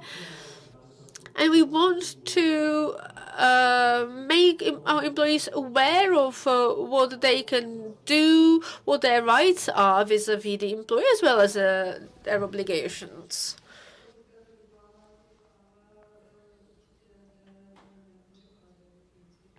This is certainly good. I do not judge, but what I hear sounds good to me. Over to IKEA. I presume that you are doing equally well, right? I have a few questions lined up, so maybe we'll use this time to go through a few more questions. Well, speaking of sharing of good practices, do you see that employees ask for flexi working arrangements not only when they have kindergarten age or nursery age children, but also when they have elementary schoolers, when they start school? because a tough time for parents is when their children start elementary schools, when all the supports and reliefs to which parents of kindergarten age children are eligible no longer apply. Do you have any special programs or tools? Not any special ones, I'm afraid, because we treat it as any other legitimate need of the employee. We have employees as well as managers who work part-time so that they can balance their parenting and working duties. And we learned from the experience of the Nordic countries, where it's absolutely normal to share family care, for them to both work part-time and take turns caring for the child and the home. But we are far from that, I'm afraid, at this point. But we are aspiring. So we do see these requests for flexi working of parents of children who are just starting schools, but we treat them and try to accommodate them as any other legitimate request. Nor do we have any special obligations. My daughters are in grade 2 and 4 of the elementary schools, and we see requests from all kinds of employees with children of any age, and we take them as they come. We try to be accommodating. Well, I would only subscribe to this. We do not have any specific tools for parents of children who are starting school, but we try to be accommodating. And we have had mothers leaving because they could not combine work with a young school-age child or children. So we don't want to lose these employees. We try to be accommodating. We try to eliminate prejudices.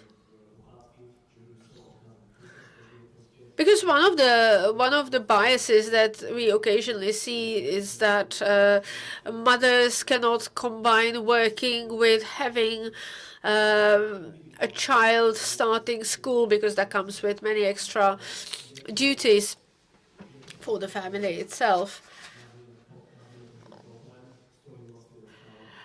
But we see it as an issue, as a problem, and we see it in practice, and we try to resolve it. We have the last 5 minutes of this panel, so I'm sure we have time for at least one question from the audience.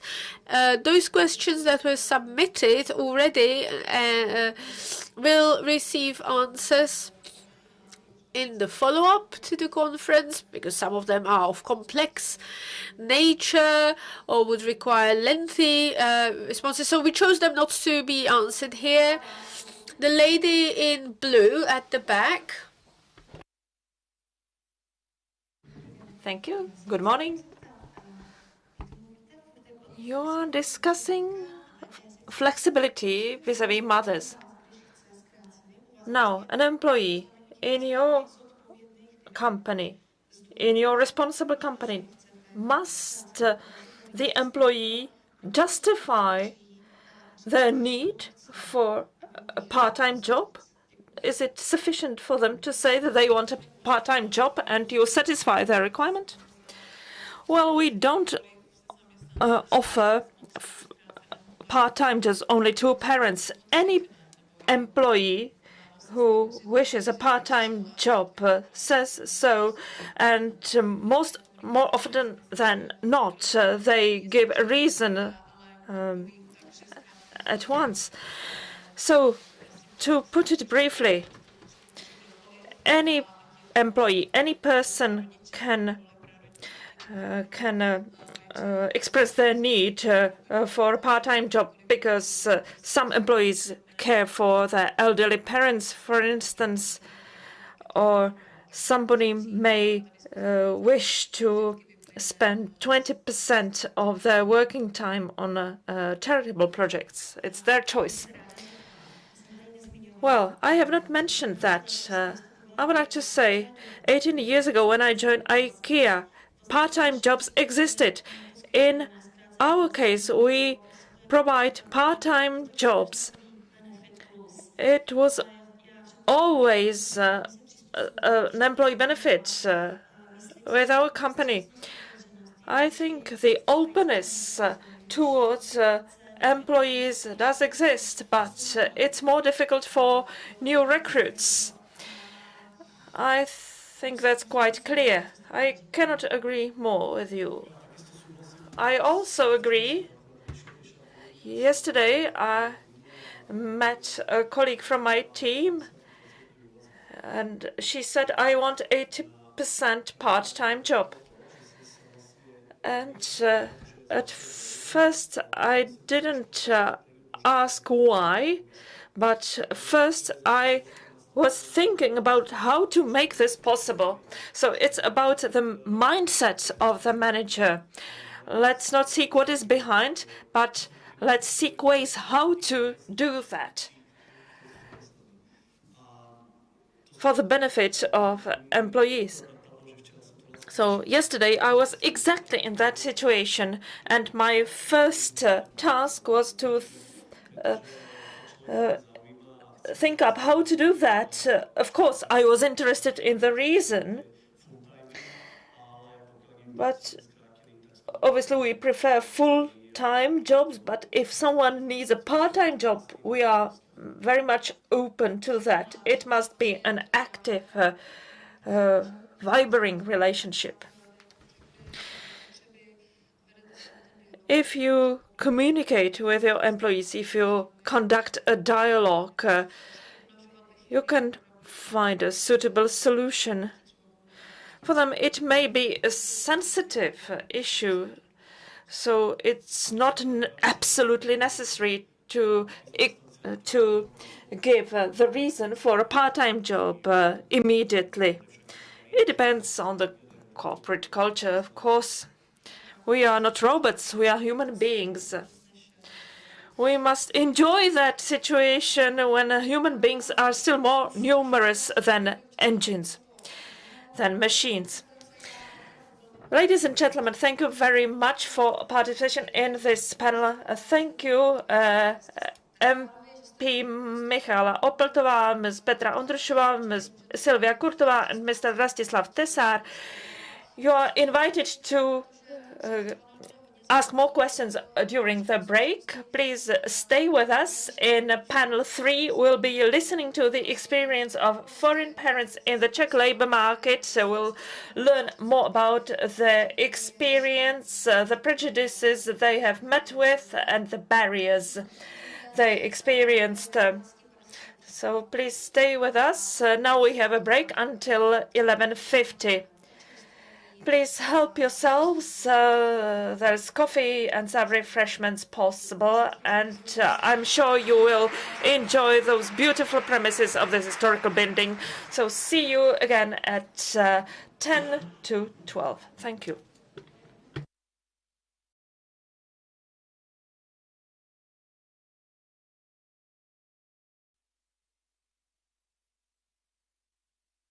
Right. At the beginning of this panel, I will give you some technical information. We'll have foreign guests here, international guests. Some of them will be speaking in Czech and some in English. Those of you who might need interpreting, please take the headsets. These are available. Those who understand English well enough, of course, you won't need that. So it's up to you. If you are not sure in English comprehension, if you need interpreting for some reason, of course, this is available. In this conference, we are discussing prejudices and stereotypes. The representatives of public administration, female politicians dealing with legislation. Focusing on this topic, in panel 2, we discussed the barriers and stereotypes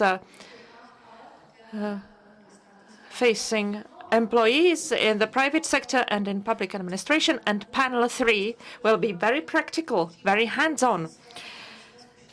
Experience will be shared by 4 ladies. All of them are international guests.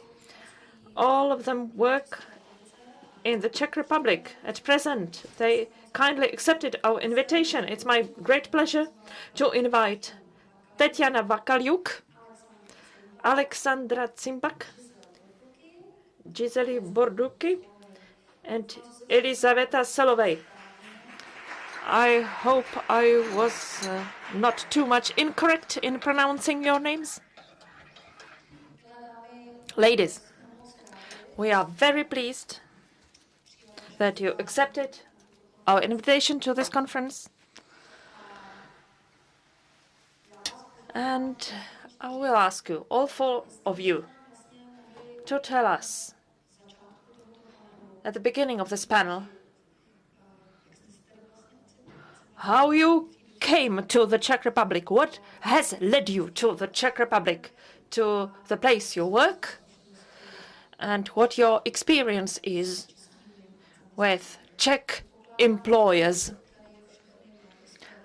I suppose you have all families in the Czech Republic, that you are not alone in the Czech Republic, so your family experience will be welcome as well. Ladies and gentlemen, once again, thank you very much for participating in this conference. And now I will give the floor to those ladies. I'm not sure who would like to start, but if I may, I would like to ask Tetiana Vakaliuk if it's possible.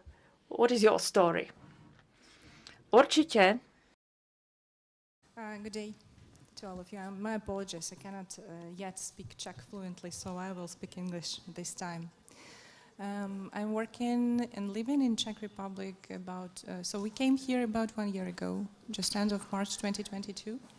I came here together with my 2 small kids, and we came here because of war in Ukraine.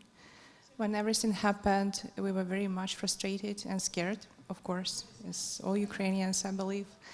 And at the time, my employer, Atlas Copca company, they proposed an option of relocation and employment in Czech Republic with 2 years temporary contract.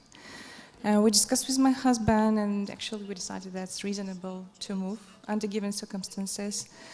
So I accepted this option with appreciation. I took my 2 small kids, and here we are. Thank you very much for the small, brief story. Then I ask Alexandra Zimbak for her story. Hi, well, thank you for welcoming me. Hi, everyone.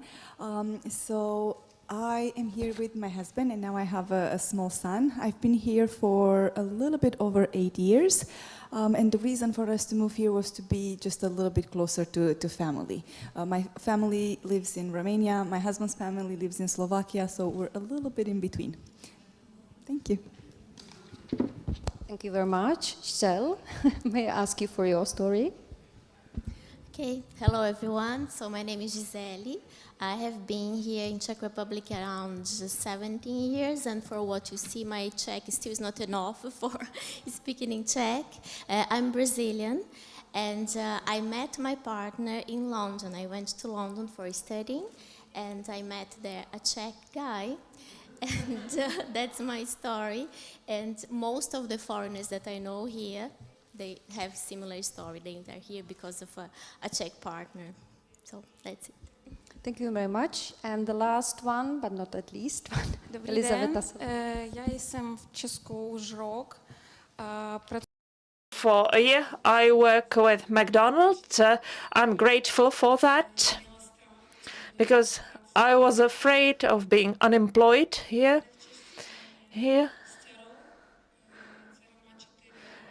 I have my daughter, who is 4-year-old. She's in preschool. I have her here in the Czech Republic with me. We came because of war in Ukraine. Well, the same story. So the two of you, ladies, your arrival at the Czech Republic was not voluntary. If I understand that well, it's very difficult. In your country, there's war provoked by Russia, and many people had to make a quick decision and leave their homes all of a sudden. How is it to come to a foreign country? Were you afraid of some specific prejudice that would be in your way as a barrier?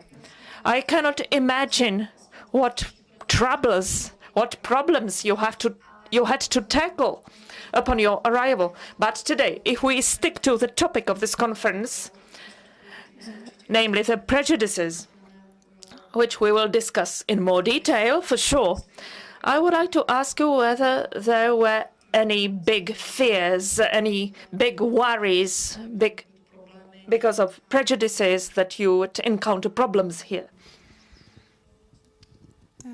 Okay, first of all, I would like to say that that's not my first time in. Sorry. Yeah. That was not my first time in Czech Republic. We've been here a lot of time for vacation reason.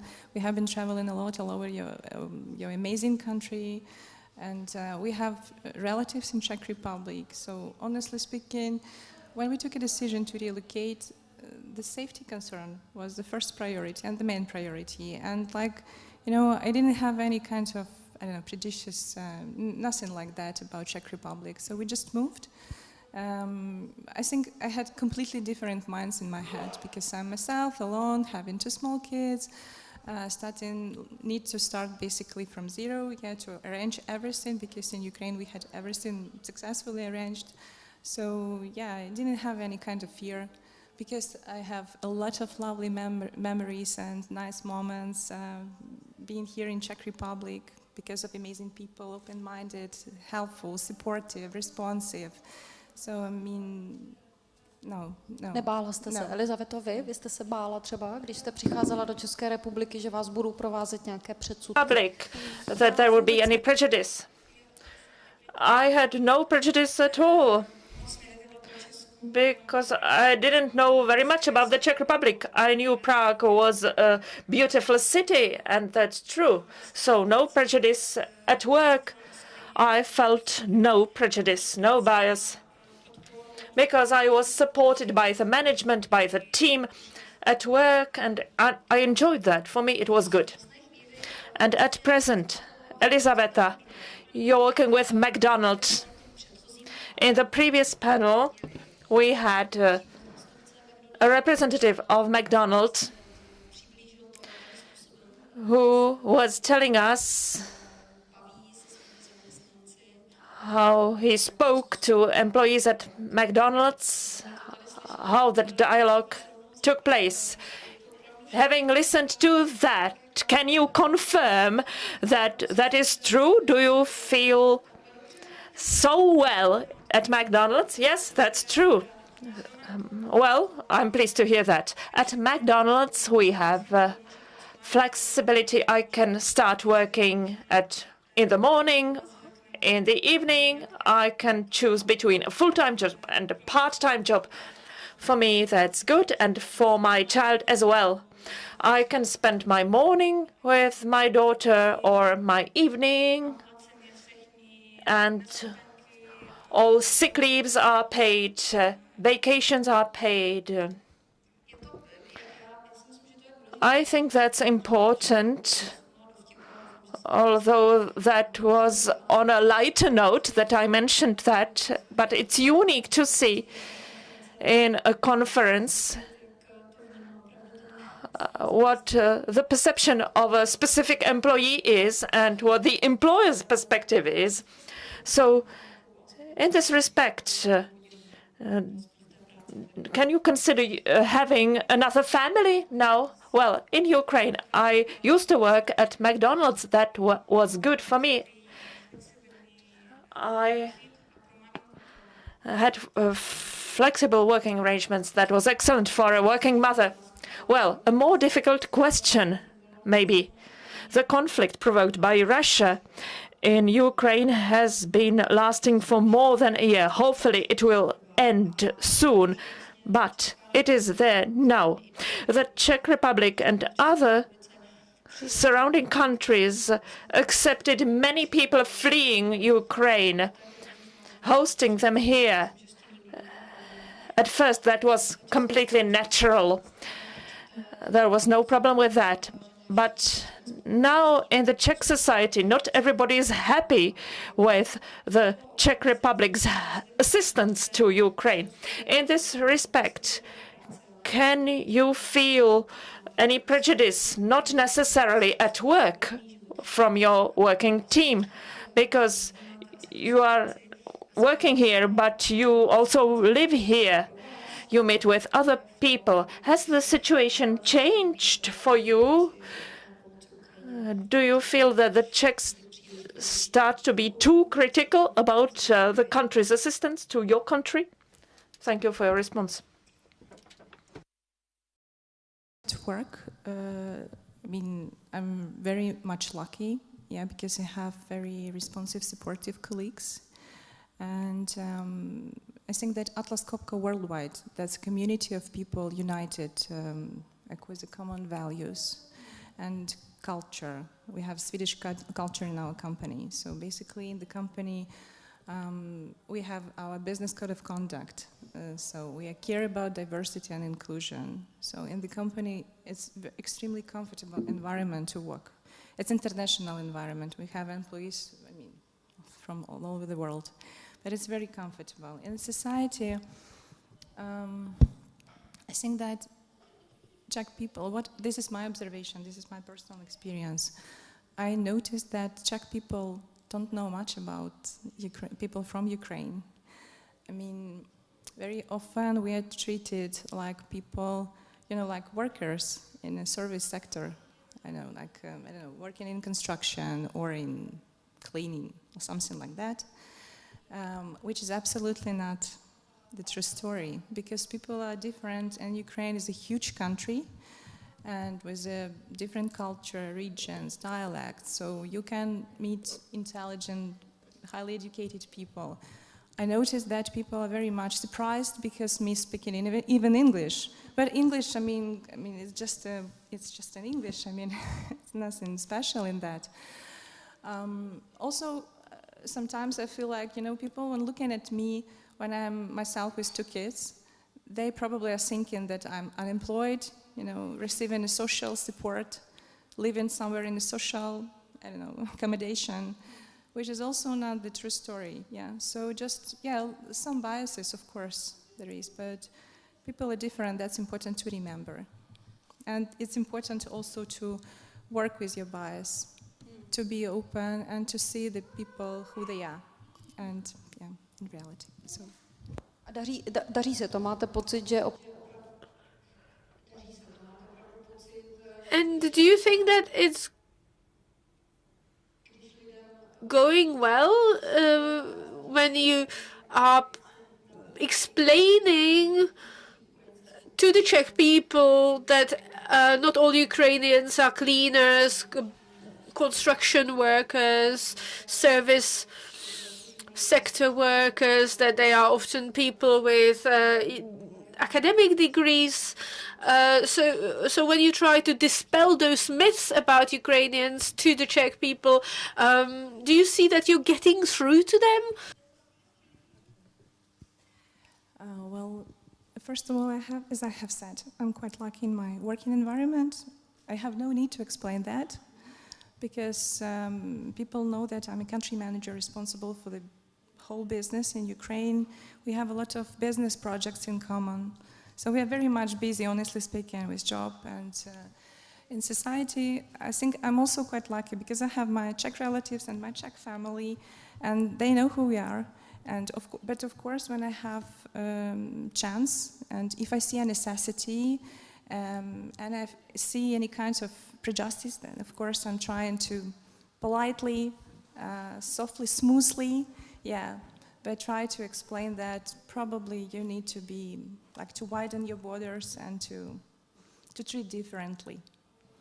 But okay, you know, it's like, you should be very careful about that, because you can meet just aggression, and you know, if person doesn't want to hear you or like have its very strong opinion about something, okay. Chápu. Elizabeta, may I ask you? You've been here for about a year. The situation has changed even in that year.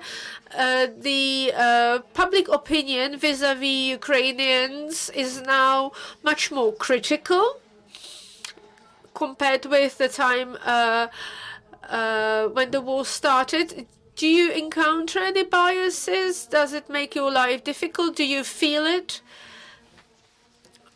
No, we don't see any prejudice or stereotype. My daughter does not see any stereotyping in preschool. We feel as comfortable here as we did in Ukraine. I have many questions lined up. I would obviously love to ask questions of my own, but we have these ladies here who represent various corporations, Atlas Copco, Accenture, McDonald's. So they have also corporate experience. I must give you space to ask questions. If you have any questions relating to biases, prejudice, any barriers, please do ask away. Pavel, our director, wants to ask a question. That's good. Do you see a difference between your workplace environment, which is supportive, inclusive on the one hand, and then outside your workplace, at school, when dealing with public authorities, or on the street, on the other hand?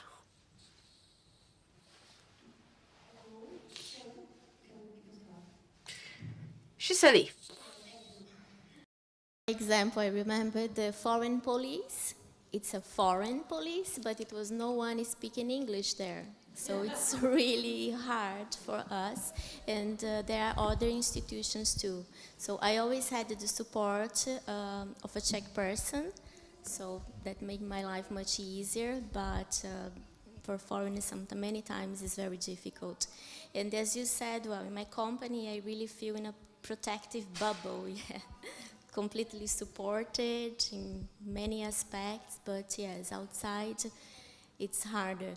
But for example, my son is 13 years old, preschool, okay, they didn't speak English there, but me with my Czech, very basic Czech, they were very nice to me, very attentive, trying to speak slowly, but yeah, I can feel.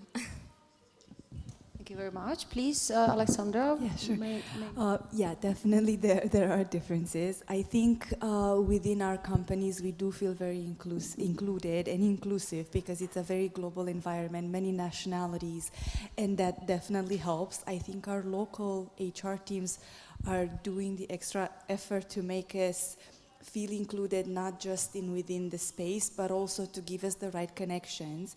My son is smaller than Gisele's. My son actually just turned 1. So I recently had to go through filing for maternity leave, filing for parental leave, like doing all these processes and papers through different offices. So it is tricky to navigate at times. Language definitely is the biggest barrier, but I feel like with a bit of common understanding, we can kind of get along. The pediatrician office, sometimes I feel like I talk slower and they know me now, they know what to expect, so they really go in detail to make me feel like I get the support I need for our son. So it's tricky, but sometimes with various local offices for documentation, for different things, the language support is needed. Like a Czech or Slovak relative that can go with you and like help the process a little bit can make a huge difference. Thank you very much, Tatiana. If you can. I think generally speaking, I'm lucky of meeting good people everywhere in Czech Republic as well. You know, when you asked the question, I was thinking about the teacher of my son in the kindergarten. I wish I could have the same, honestly. I mean, she's perfect. And I see there's so many efforts done by people, different people, to find a common language, to understand. I see the high level of empathy. I think, of course, that's natural. That's different language, different culture, even different mindset. But okay, I mean, that's manageable. That's manageable. I see a lot of efforts from Czech people, and I wish that Ukrainians people put the same, even much more. I think that we should put much more efforts, because we are guests here, so, and grateful for hospitality. So yeah, to find a common language. Yeah. Thank you very much. Elizaveta, jaké byly vlastně... What were the biggest obstacles you had to overcome when you were applying for a job? And a question to all of our panelists. As a foreigner working in a foreign country, did you find any support in your employer for your things, for your dealings outside the workplace? Does your employer help you with dealing with public authorities, etc.? Well, for instance, it was difficult to find preschool care. There is a shortage of it in Prague, even for Czech children as it is. So with the many Ukrainian children, it's even harder. So it was very difficult. My office, my managers helped me look up kindergartens, speak to them, ask them about available capacity. So this is how. So the employers help when you are starting work in another foreign to you country is crucial, right?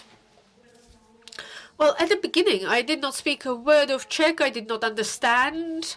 I needed assistance. And the other ladies? And then I'll ask... Yeah, I should say the same, that it's crucial from the very beginning to have a kind of a support from your employer. And I was very much lucky because I had it. My employer really helped me to find a kindergarten for my son, because I was desperate, honestly speaking, in certain moment. So because I have sent a lot of applications. My daughter in Kiev, she attended English-speaking kindergarten and learned Chinese as a second language. So I was pretty sure that, I mean, coming here, it's easy to settle the same way. I mean, I was so much mistaken. And also, my colleagues helped me very much with a school for my daughter, which is just a regular, normal Czech school. Now, my daughter speaks fluently Czech. I mean, that's amazing, with great Czech pronunciation. I'm sorry for that, because it's not affordable for me. Czech, my son is very happy attending Czech kindergarten. So yes, and also our company is also cooperating with Expat Center in Brno. And we got a lot of support from the Expat Center. Like, for instance, if you have any concerns with tax, because we have, you can ask for a consultancy. If you have like any kind of legal questions, for instance, so they are quite supportive. I think that's also a great support, really, to guide you, to direct you, to explain you the way to go, a little bit, you know, to calm down you. This is also quite helpful. So, yeah. Thank you. Ladies? Do you think it's important, like the support of the employee? Yeah, I think my experience is a little bit different because I find that my kid is the smallest. Like I said, we recently went through the experience of giving birth in the Czech Republic as a foreign person, but also maternity parental leave applications. And I think it is really important because I remember the first conversation I had with my business partner at work, and we have a really great guide. It's called the Parental Guide. So it's a really good resource that kind of helps you like figure out what's to come, what's next. It gives you a little bit of guidance, you know, kind of like what are the periods, like the legal timelines that you're gonna have to navigate, what you need to do when. There's certain things that they even do for us. So that was definitely helpful. And then for the parts of the process when you have to do it yourself, they also can give you guidance with like the locations of the offices, the documentation necessary before you show up. So it was a really tremendous help for me. I have colleagues and friends here who work for various companies, and I think their support was more or less similar, and it does make a lot of difference, because to kind of navigate it on your own, it can feel a bit of maze, especially for me as a first-time mom and not speaking the language. I would have probably need to hire someone separately, but no, it was really good. And like I said, we're still at the early phase. We don't go to kindergarten yet, but if you have good contacts, I'll take them all. Yeah, it's needed, because sometimes you feel like, oh my God, I need someone to tell me what to do. Where do I go next? So yeah. Your experience, please. Yes, well, my son is 13, so Alex's experience is much fresher than mine. But yes, absolutely, the support is very important. So I remember at the time having an HR person talking to me, explaining to me everything, how it would work. And then outside, I had my Czech partner, so I didn't need anyone to go with me to places for translation, nothing like this. But I had total support from the company. It's important, very important. Thank you very much, ladies. Tak dámy a pánové, otázky ze sálu. Ladies and gentlemen, questions for the floor. Or via Slido, do we have questions? Nothing in Slido. Let me ask a question then. Is the language barrier really the biggest barrier? Because the Czech language is very difficult. We have declination, conjugation. So even if you master just rudiments of the language, you have my greatest respect. So is the language barrier really the biggest barrier, or is there any other barrier that is even bigger? For me, it is really the biggest barrier, because when you go to interviews for work, you have to speak Czech, English. You have to answer questions, so it is difficult, I would say. Bylo to stejné, že jazyk byl ten. And for you, was the language the biggest barrier, or is this just a bias that we all have? And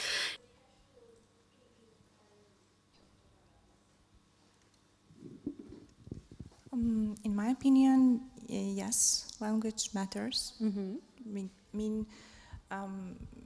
my case, in a job, it's not so probably crucial, because we have international English-speaking environment, so that's fine. But living in this country, of course, I mean, if you would like to go to hospital, to shopping center, I don't know, everywhere, yes, of course, you need, first of all, that's hospital. That was my first experience, you know, in the hospital, because the doctor told me, like, if I'm not Czech-speaking, then she's not able to help me. I mean, and so it's important to realize that, yes, stop struggling, just start learning Czech language. It's not easy at all. Czech and Ukrainian, I think we have some similarities and we have something in common, but still you have a lot of peculiarities, like your famous Ž, which is not affordable, I think, for foreigners at all. Yes, and a lot of things like that. So yes, language, that's crucial, because even being English speaking, I'm saying in front of myself, I'm really put my efforts to learn Czech, So now at the level that I can understand, but like I cannot express myself. So, but I'm put my efforts to do that, because for me that's a matter of respect for people. Then also the new language that's in your world. You will never understand Czech people without knowing Czech language. This is my opinion, probably I'm mistaken, but this is my way, and I would recommend to everybody also. Despite, okay, it's difficult but manageable, so you can do that, affordable. Thank you very much, ladies. Language was the biggest. I think so. Or maybe I'm just fortunate that I met nice people everywhere I was going. I think people are quite welcoming. It's sure they can be cold at times, right? Not all nationalities are the same, but in general, people are nice and welcoming. They want to be helpful if you need something. I thought that maybe it's a little bit trickier for me personally to learn the language. I was born and raised in Romania, even though I lived as an expat after graduating university. But as most of you might know, Romania is an East European country, but it's the only East European country with a Latin language. So for me, it's really easy to understand Spanish, Italian-speaking people, maybe a bit of Portuguese. French sounds quite natural. So when I moved to Czech Republic, I expected it to be hard, and it was. So I definitely do understand a little bit more now. I can recognize some of the sounds. I can speak a few words. But I find myself now, especially with my son, that I probably have to put more constant and conscious effort to learn, because indeed it's an interesting language, and it's always great to speak one more language. So, but yeah, it's been tricky. Other than that, I think, like I said, it's a fortunate place. It's a nice place. People are welcoming, and I mean, the location is great, so it's a nice place. Definitely was easy for me and for my family to call it home. Giseli? For me, the same, Yes, the yes. language. I remember the first time that I read Ismerzelina, and I was wondering, how is the pronunciation of this? Where are the vowels? How many consonants together? As a Latin speaker, yeah. So, yes, very, very hard, the language. After 17 years here in the country, my level of Czech, okay, I can call to a doctor, I can make an appointment, I can have basic conversations, but for example, I cannot attend the meeting school for my son. I'm there a bit lost, or the news, I know what they're talking about, but not all the details. And I recognize that I should have put more effort since the beginning, because being in Accenture, international place, everybody speaking English, I kind of accommodated not to learn the language. And I remember I was the only foreigner in the team. It was a team around, I don't know, 25 people. And only because of me, all the meetings were in English, all the communication I was getting, they were immediately switching the language because of me. So the bubble, the protective bubble. And some practice for them, maybe. Yes. Děkuju moc a položím zase český dotaz. Ještě než... Question. Before some other questions come, perhaps that will be hard, what you will hear now, but you are foreigners. Before coming to the Czech Republic, did you have yourselves any prejudice against Czech people, or did you hear that Czech people were like this or that? Did you have any bias that you successfully eliminated thanks to living here for some time?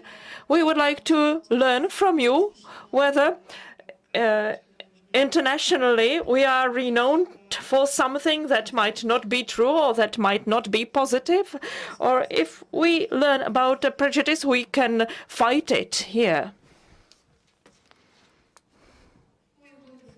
Tak, kdo první? Let me be the first. Tak, Okay, as I already shared with you, I had my experience, yes, so I learned that Czech people are quite conservative, mostly, like they are quite, they are afraid of changes, very careful for any kind of changes. Czech people are being proud, like, you know, to be Czech, that's for them a matter of being proud. To be Czech, that's like really it's important, this Czech identity for people, and everything Czech, like Czech quality. This is crucially important for Czech people. Everything Czech, culture, cuisine, everything. Just to have Czech, and this is the best option ever. But I think it's like, I don't know if it's a prejudice. I'm sorry. I mean, this is what I can observe, and this is what I can see. So, and also, but what I learned here, that Czech people also can balance much better life and job in comparison to how it is organized in Ukraine, for instance. And for me, that's a big advantage. So I'm trying to observe and to learn a little bit. Like it's a good learning for me. And also, Czech people are very much proud of the heritage. But come on, I mean, I was amazed even with this building. I mean, you have a huge, amazing heritage. So it's, for me, that's natural that you are so much proud of your history and the culture and everything. So yes, this is okay. And famous Czech beer, like yes, but the Czech quality. Yeah. Thank you. Slyšela jste třeba, bála jste se něčeho, že... Pardon, bála jste se třeba něčeho, že... Or were you afraid about something you had learned about Czechs, and then it showed to be different? I had no prejudice, as I said.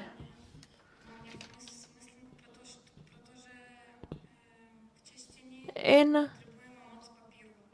the Czech Republic, a lot of paperwork is necessary.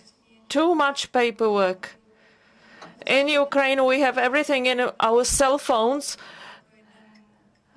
and it was weird for me at the doctor's office, everywhere, papers, documents. If you look at my pulpit, I'm really a member of the generation for whom it is vital to have everything written on paper. I'll try to work on that, and I'll try to take this as a lesson for myself, to inspire myself by Ukraine, how you're doing things, and including Czech cuisine and Czech dishes. Perhaps we thought that the Czech cuisine was the best, but I prefer borscht to traditional Czech soups. Ladies, were you afraid, for instance, when coming to the Czech Republic, something you had learned about Czechs that eventually turned out not to be true? No, I didn't have anything. Well, what I knew about Czech Republic as a Brazilian and living in London and then moving here, I knew Martina Navratilova about Czech Republic. So no, I didn't have it. Then after getting to the Czech Republic, okay, one thing that for me was very difficult in the beginning, as I was so desperate to get friends here, and I always had the impression that Czech people, they have the number of friends that they needed. You know, something like, okay, one more here, and I don't think I'm going to manage one more. So that was really, really hard for me. In the end, I made friends, yes. I have, even in this team that I was mentioning before, I have 3 friends. They left the company ages ago, and we're still in contact. They're very good friends. So I think that it was the same thing, but I also learned that how nationals are the Czech. They're so proud. And one thing I admire very much is how Czech protects the culture here. You have večerní Czech still is a thing here, yes. So this is admirable for me. To je hezké slyšet, zrovna večerníček, to by mě teda nenapadlo. Ale já sama jsem... Well, I couldn't think of a bedtime story. I myself shot and sang 2 of these bedtime stories, evening bedtime stories, Večerníček. Alexandra, were you afraid about anything that you might meet with in society, in the corporate culture, for instance, something you were afraid of that eventually turned out not to be true?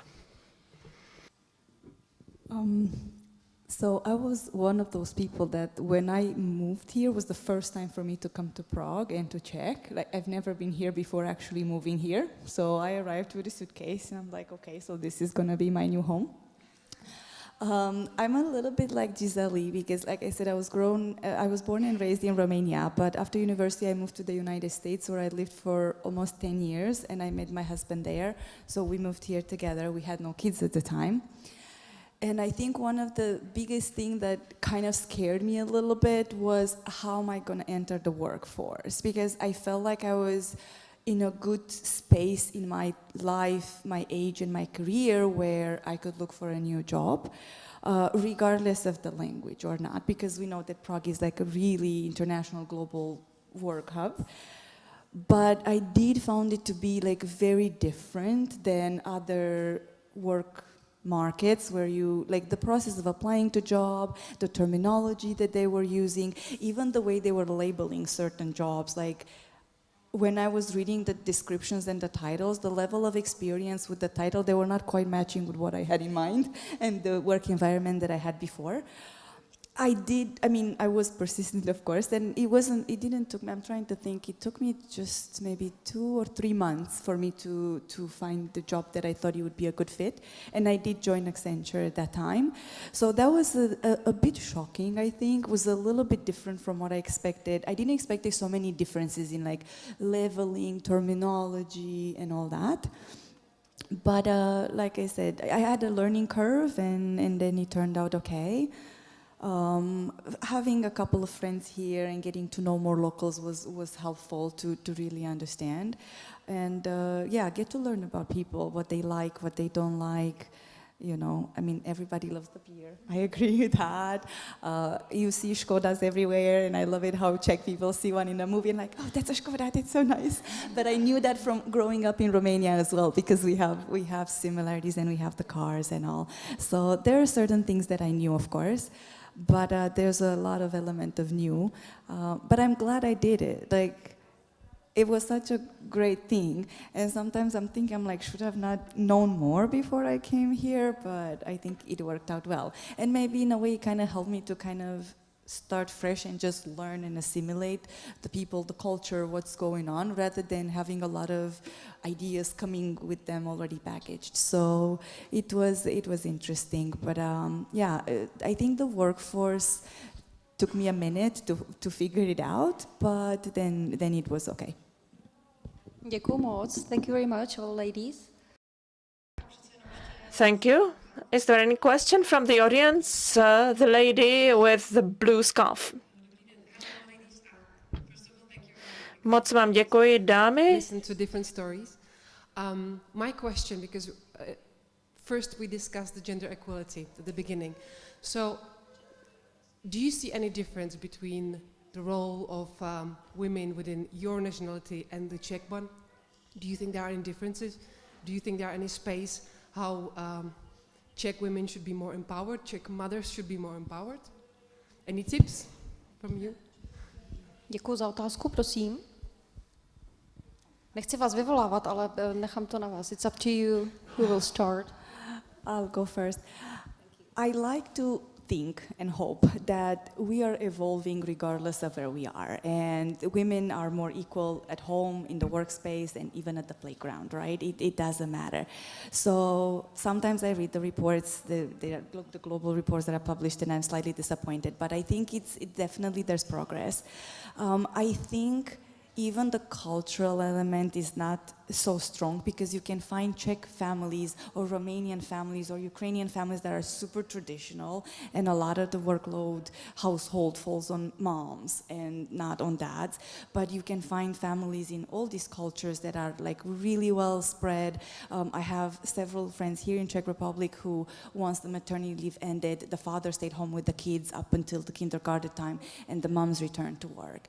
So I think it's a good time for us to be aware of all the progress and to keep promoting that everyone can do anything, and we just need to empower people, both moms and dads. We talked in the previous panels, which was so interesting. I was trying my best to keep up with the translators who are doing great. But we talked about the stigma of moms coming back to work. But how about the fathers, right? Their fathers who stay home for 2 years for the age 1 to 3 of the child. Do they feel any bias, any stigma? So we need to make sure, because if they are also included, they are more encouraged to do that, to take the leave. So I don't have a black and white opinion because I think it's mixed, but I think it's evolving and it's getting better, and I like to think that all the efforts that we put into the inclusion and diversity space help women really do what they feel is best for them and their family at the right time in their lives. I hope I was not too politically correct, but I really hope so. Thank you very much. Ladies, if you want to react. In comparison, okay, I think that, so okay, again, that's my experience, this is what I can see. Women in Czech are cooking less than women in Ukraine, and you are generally speaking like much more easygoing and not too much concerns about the kids. Yeah, like, you know, you have very light approach because you have different also habits. I mean, when we entered the kindergarten, I was very much confused because of meal in the kindergarten, like really sweets and all this stuff, which is a disaster. But you know what, now I'm learning, yes, and my kids are still alive. That's fine. I mean, and this is what I like that. So you're like more easygoing, and also at work, you can easily leave your job and switch your focus to kids because it's time for childcare, for instance. So just to live in time, that's it. To switch, the priority is the family, and like it works very well here. So in Ukraine, sometimes that's a big issue. Yeah. Thank you very much. Giselle, do you want to react? Yeah, I just want to add, because in Brazil, for example, the maternity leave, it's from 3 to 6 months only. So I was very surprisingly, nicely surprised here, and I think it's a great opportunity that is absolutely amazing, and also connected with this so short maternity leave.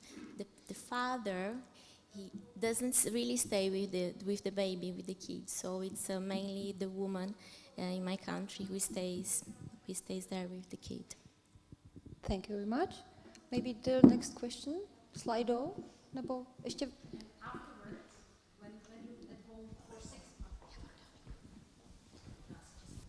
Já mám jenom dotaz, jestli když je u vás mateřská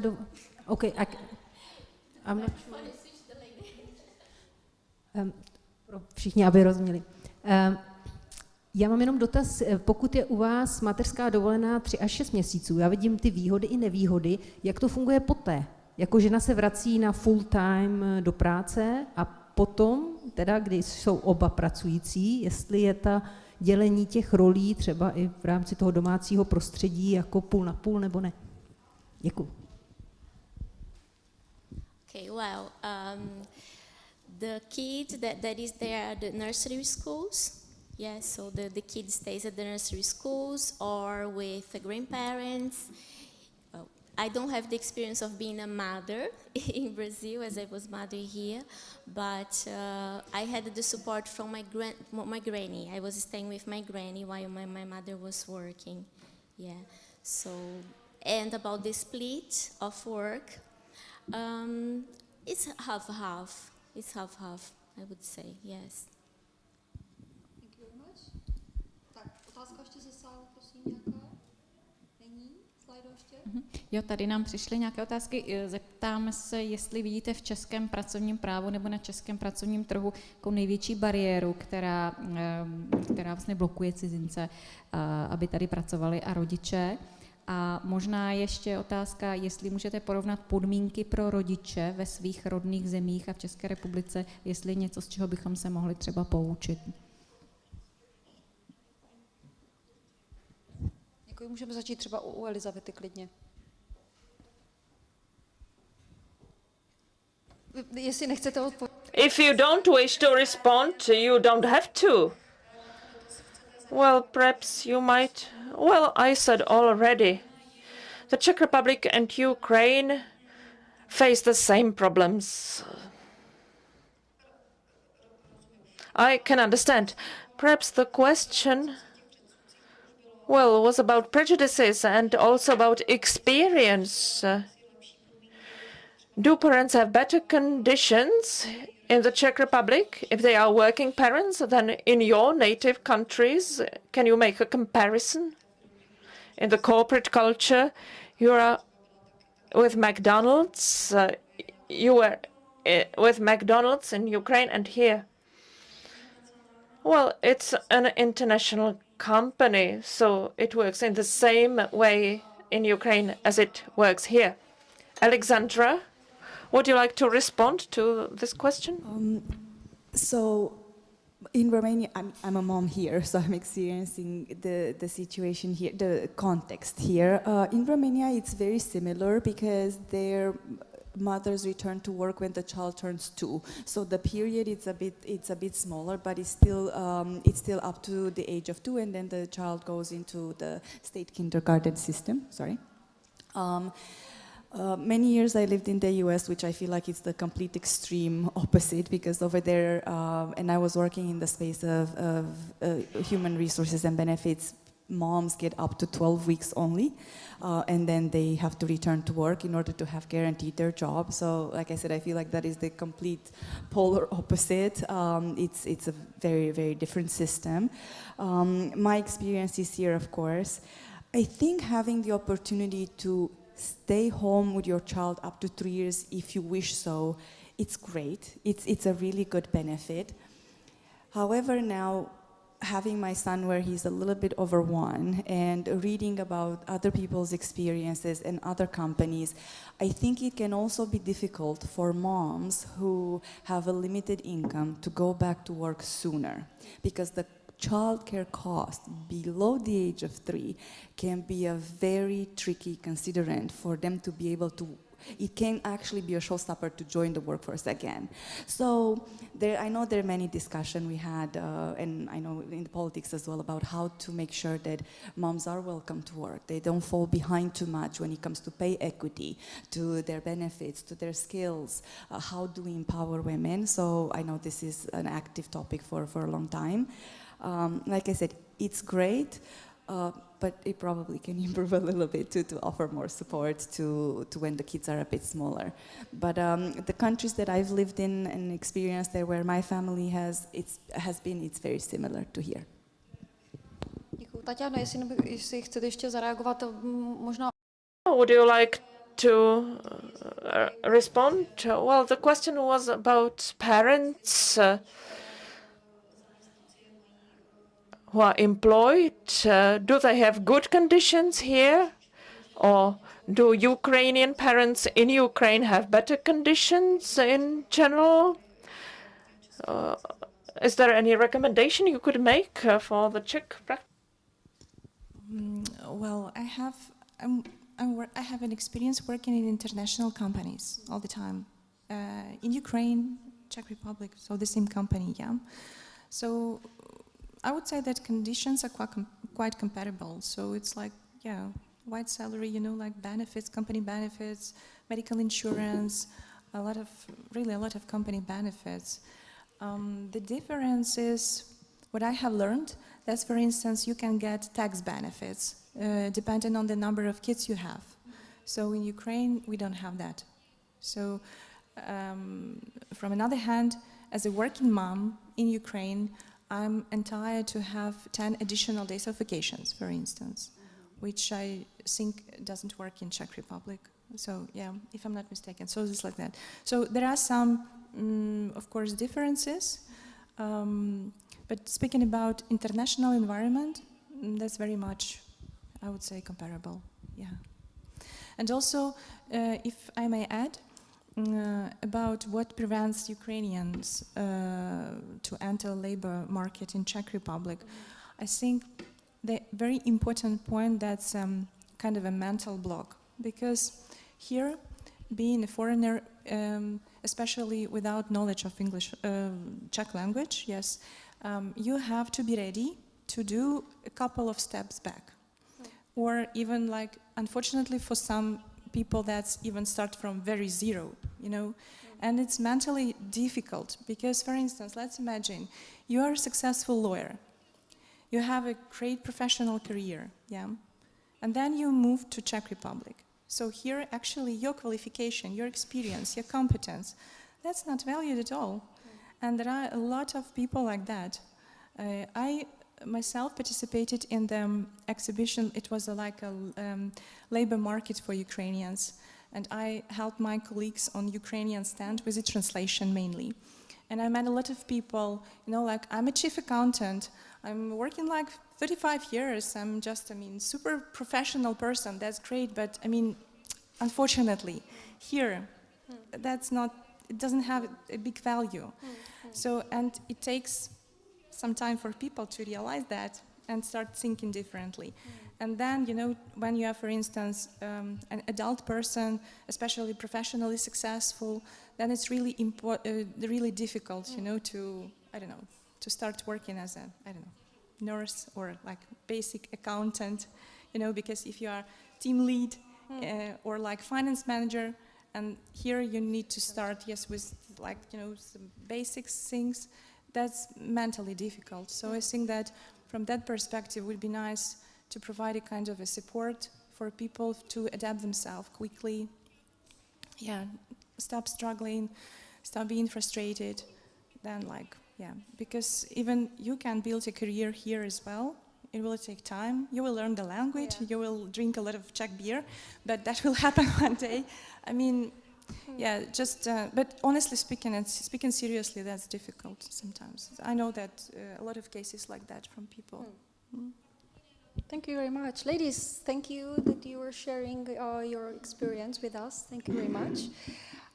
Já bych chtěla moc poděkovat všem dámám z tohoto panelu. I want to thank all ladies, our panelists, Tatiana Valjak, Alexandra Simiak, Giseli Borduchy, and Elizaveta Solovej. I apologize for mispronouncing any names. Thank you for being with us, ladies. Thank you for sharing your valuable experiences. And I hope you continue to enjoy living here in the Czech Republic. And I wish you to run into as few barriers as possible. Thank you. So, our conference is slowly coming to an end.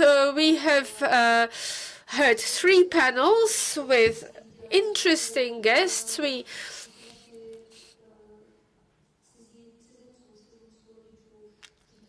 heard experiences of foreigners living and working in the Czech Republic. We heard the voices of legislators, and we heard a promise from them that they will try to be more active in the department.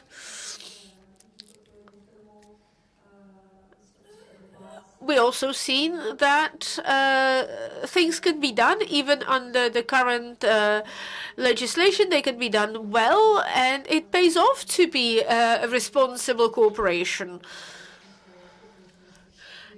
And before we take a group photo, the last to speak is our director Pavel Stern, Pavla Ondrushova, and Mr. Rastislav Desar to contribute a little by way of closing of the conference. And to the rest of you, thank you very much. Thank you for coming, for being a wonderful audience.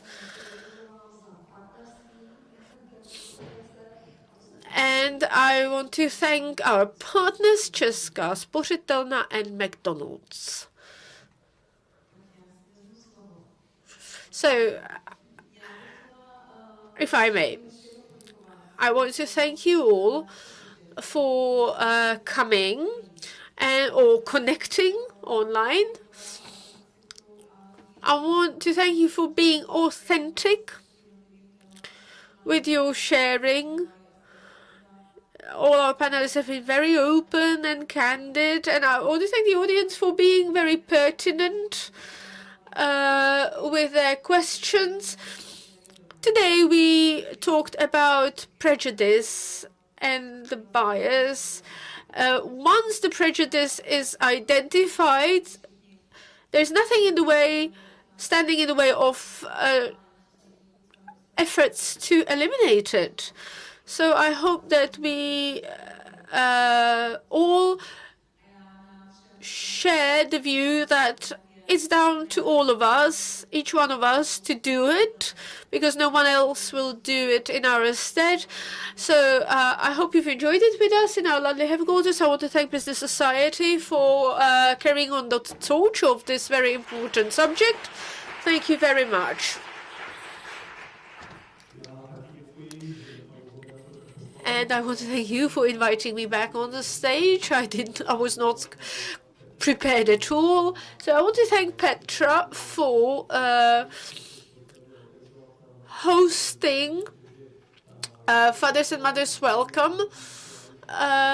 We are a proud member of the Diversity Charter and Business for Society. I love to network, I love to share and exchange, because it all makes us collectively stronger.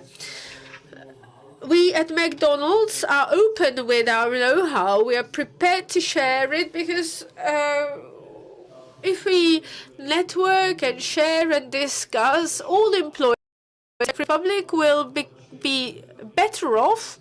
All employees will be better off, and the environment will be all the better for it. And I want to thank our employee from ours, the Chinbranderen, for coming and sharing her view from the practice. I want to thank Petra, Pavla, and our kind moderator.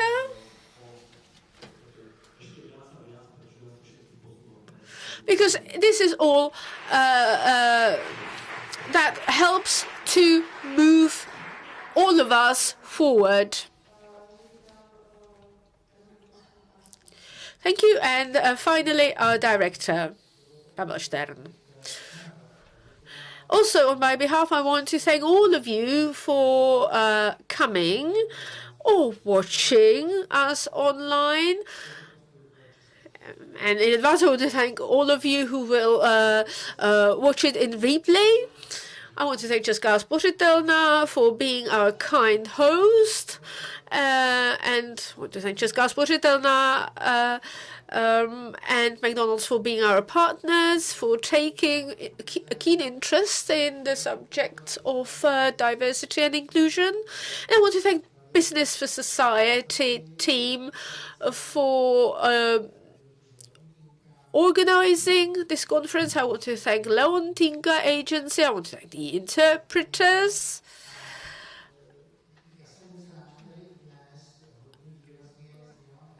And today, the things that resonated the most were, in addition to our keywords, prejudice and stereotype, also the fact that our Diversity Charter signatories are at the cutting edge of helping parents in the workplace. And we've heard that we need to strengthen this line of communication. I hope that even the representatives of the public authorities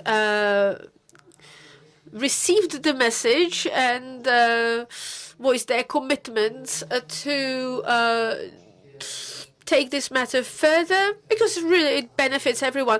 We will be following up with additional outputs from this conference. I want to thank our international parents panel, both mothers from Ukraine and the rest. We're looking forward to meeting you in the future, and Slava Ukraine.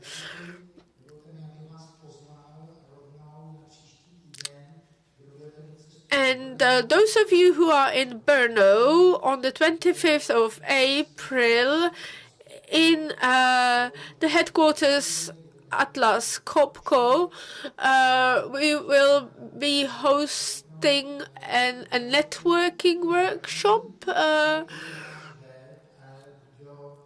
So please refer to our website for details. If you in or around Brno, you are all kindly welcome. The main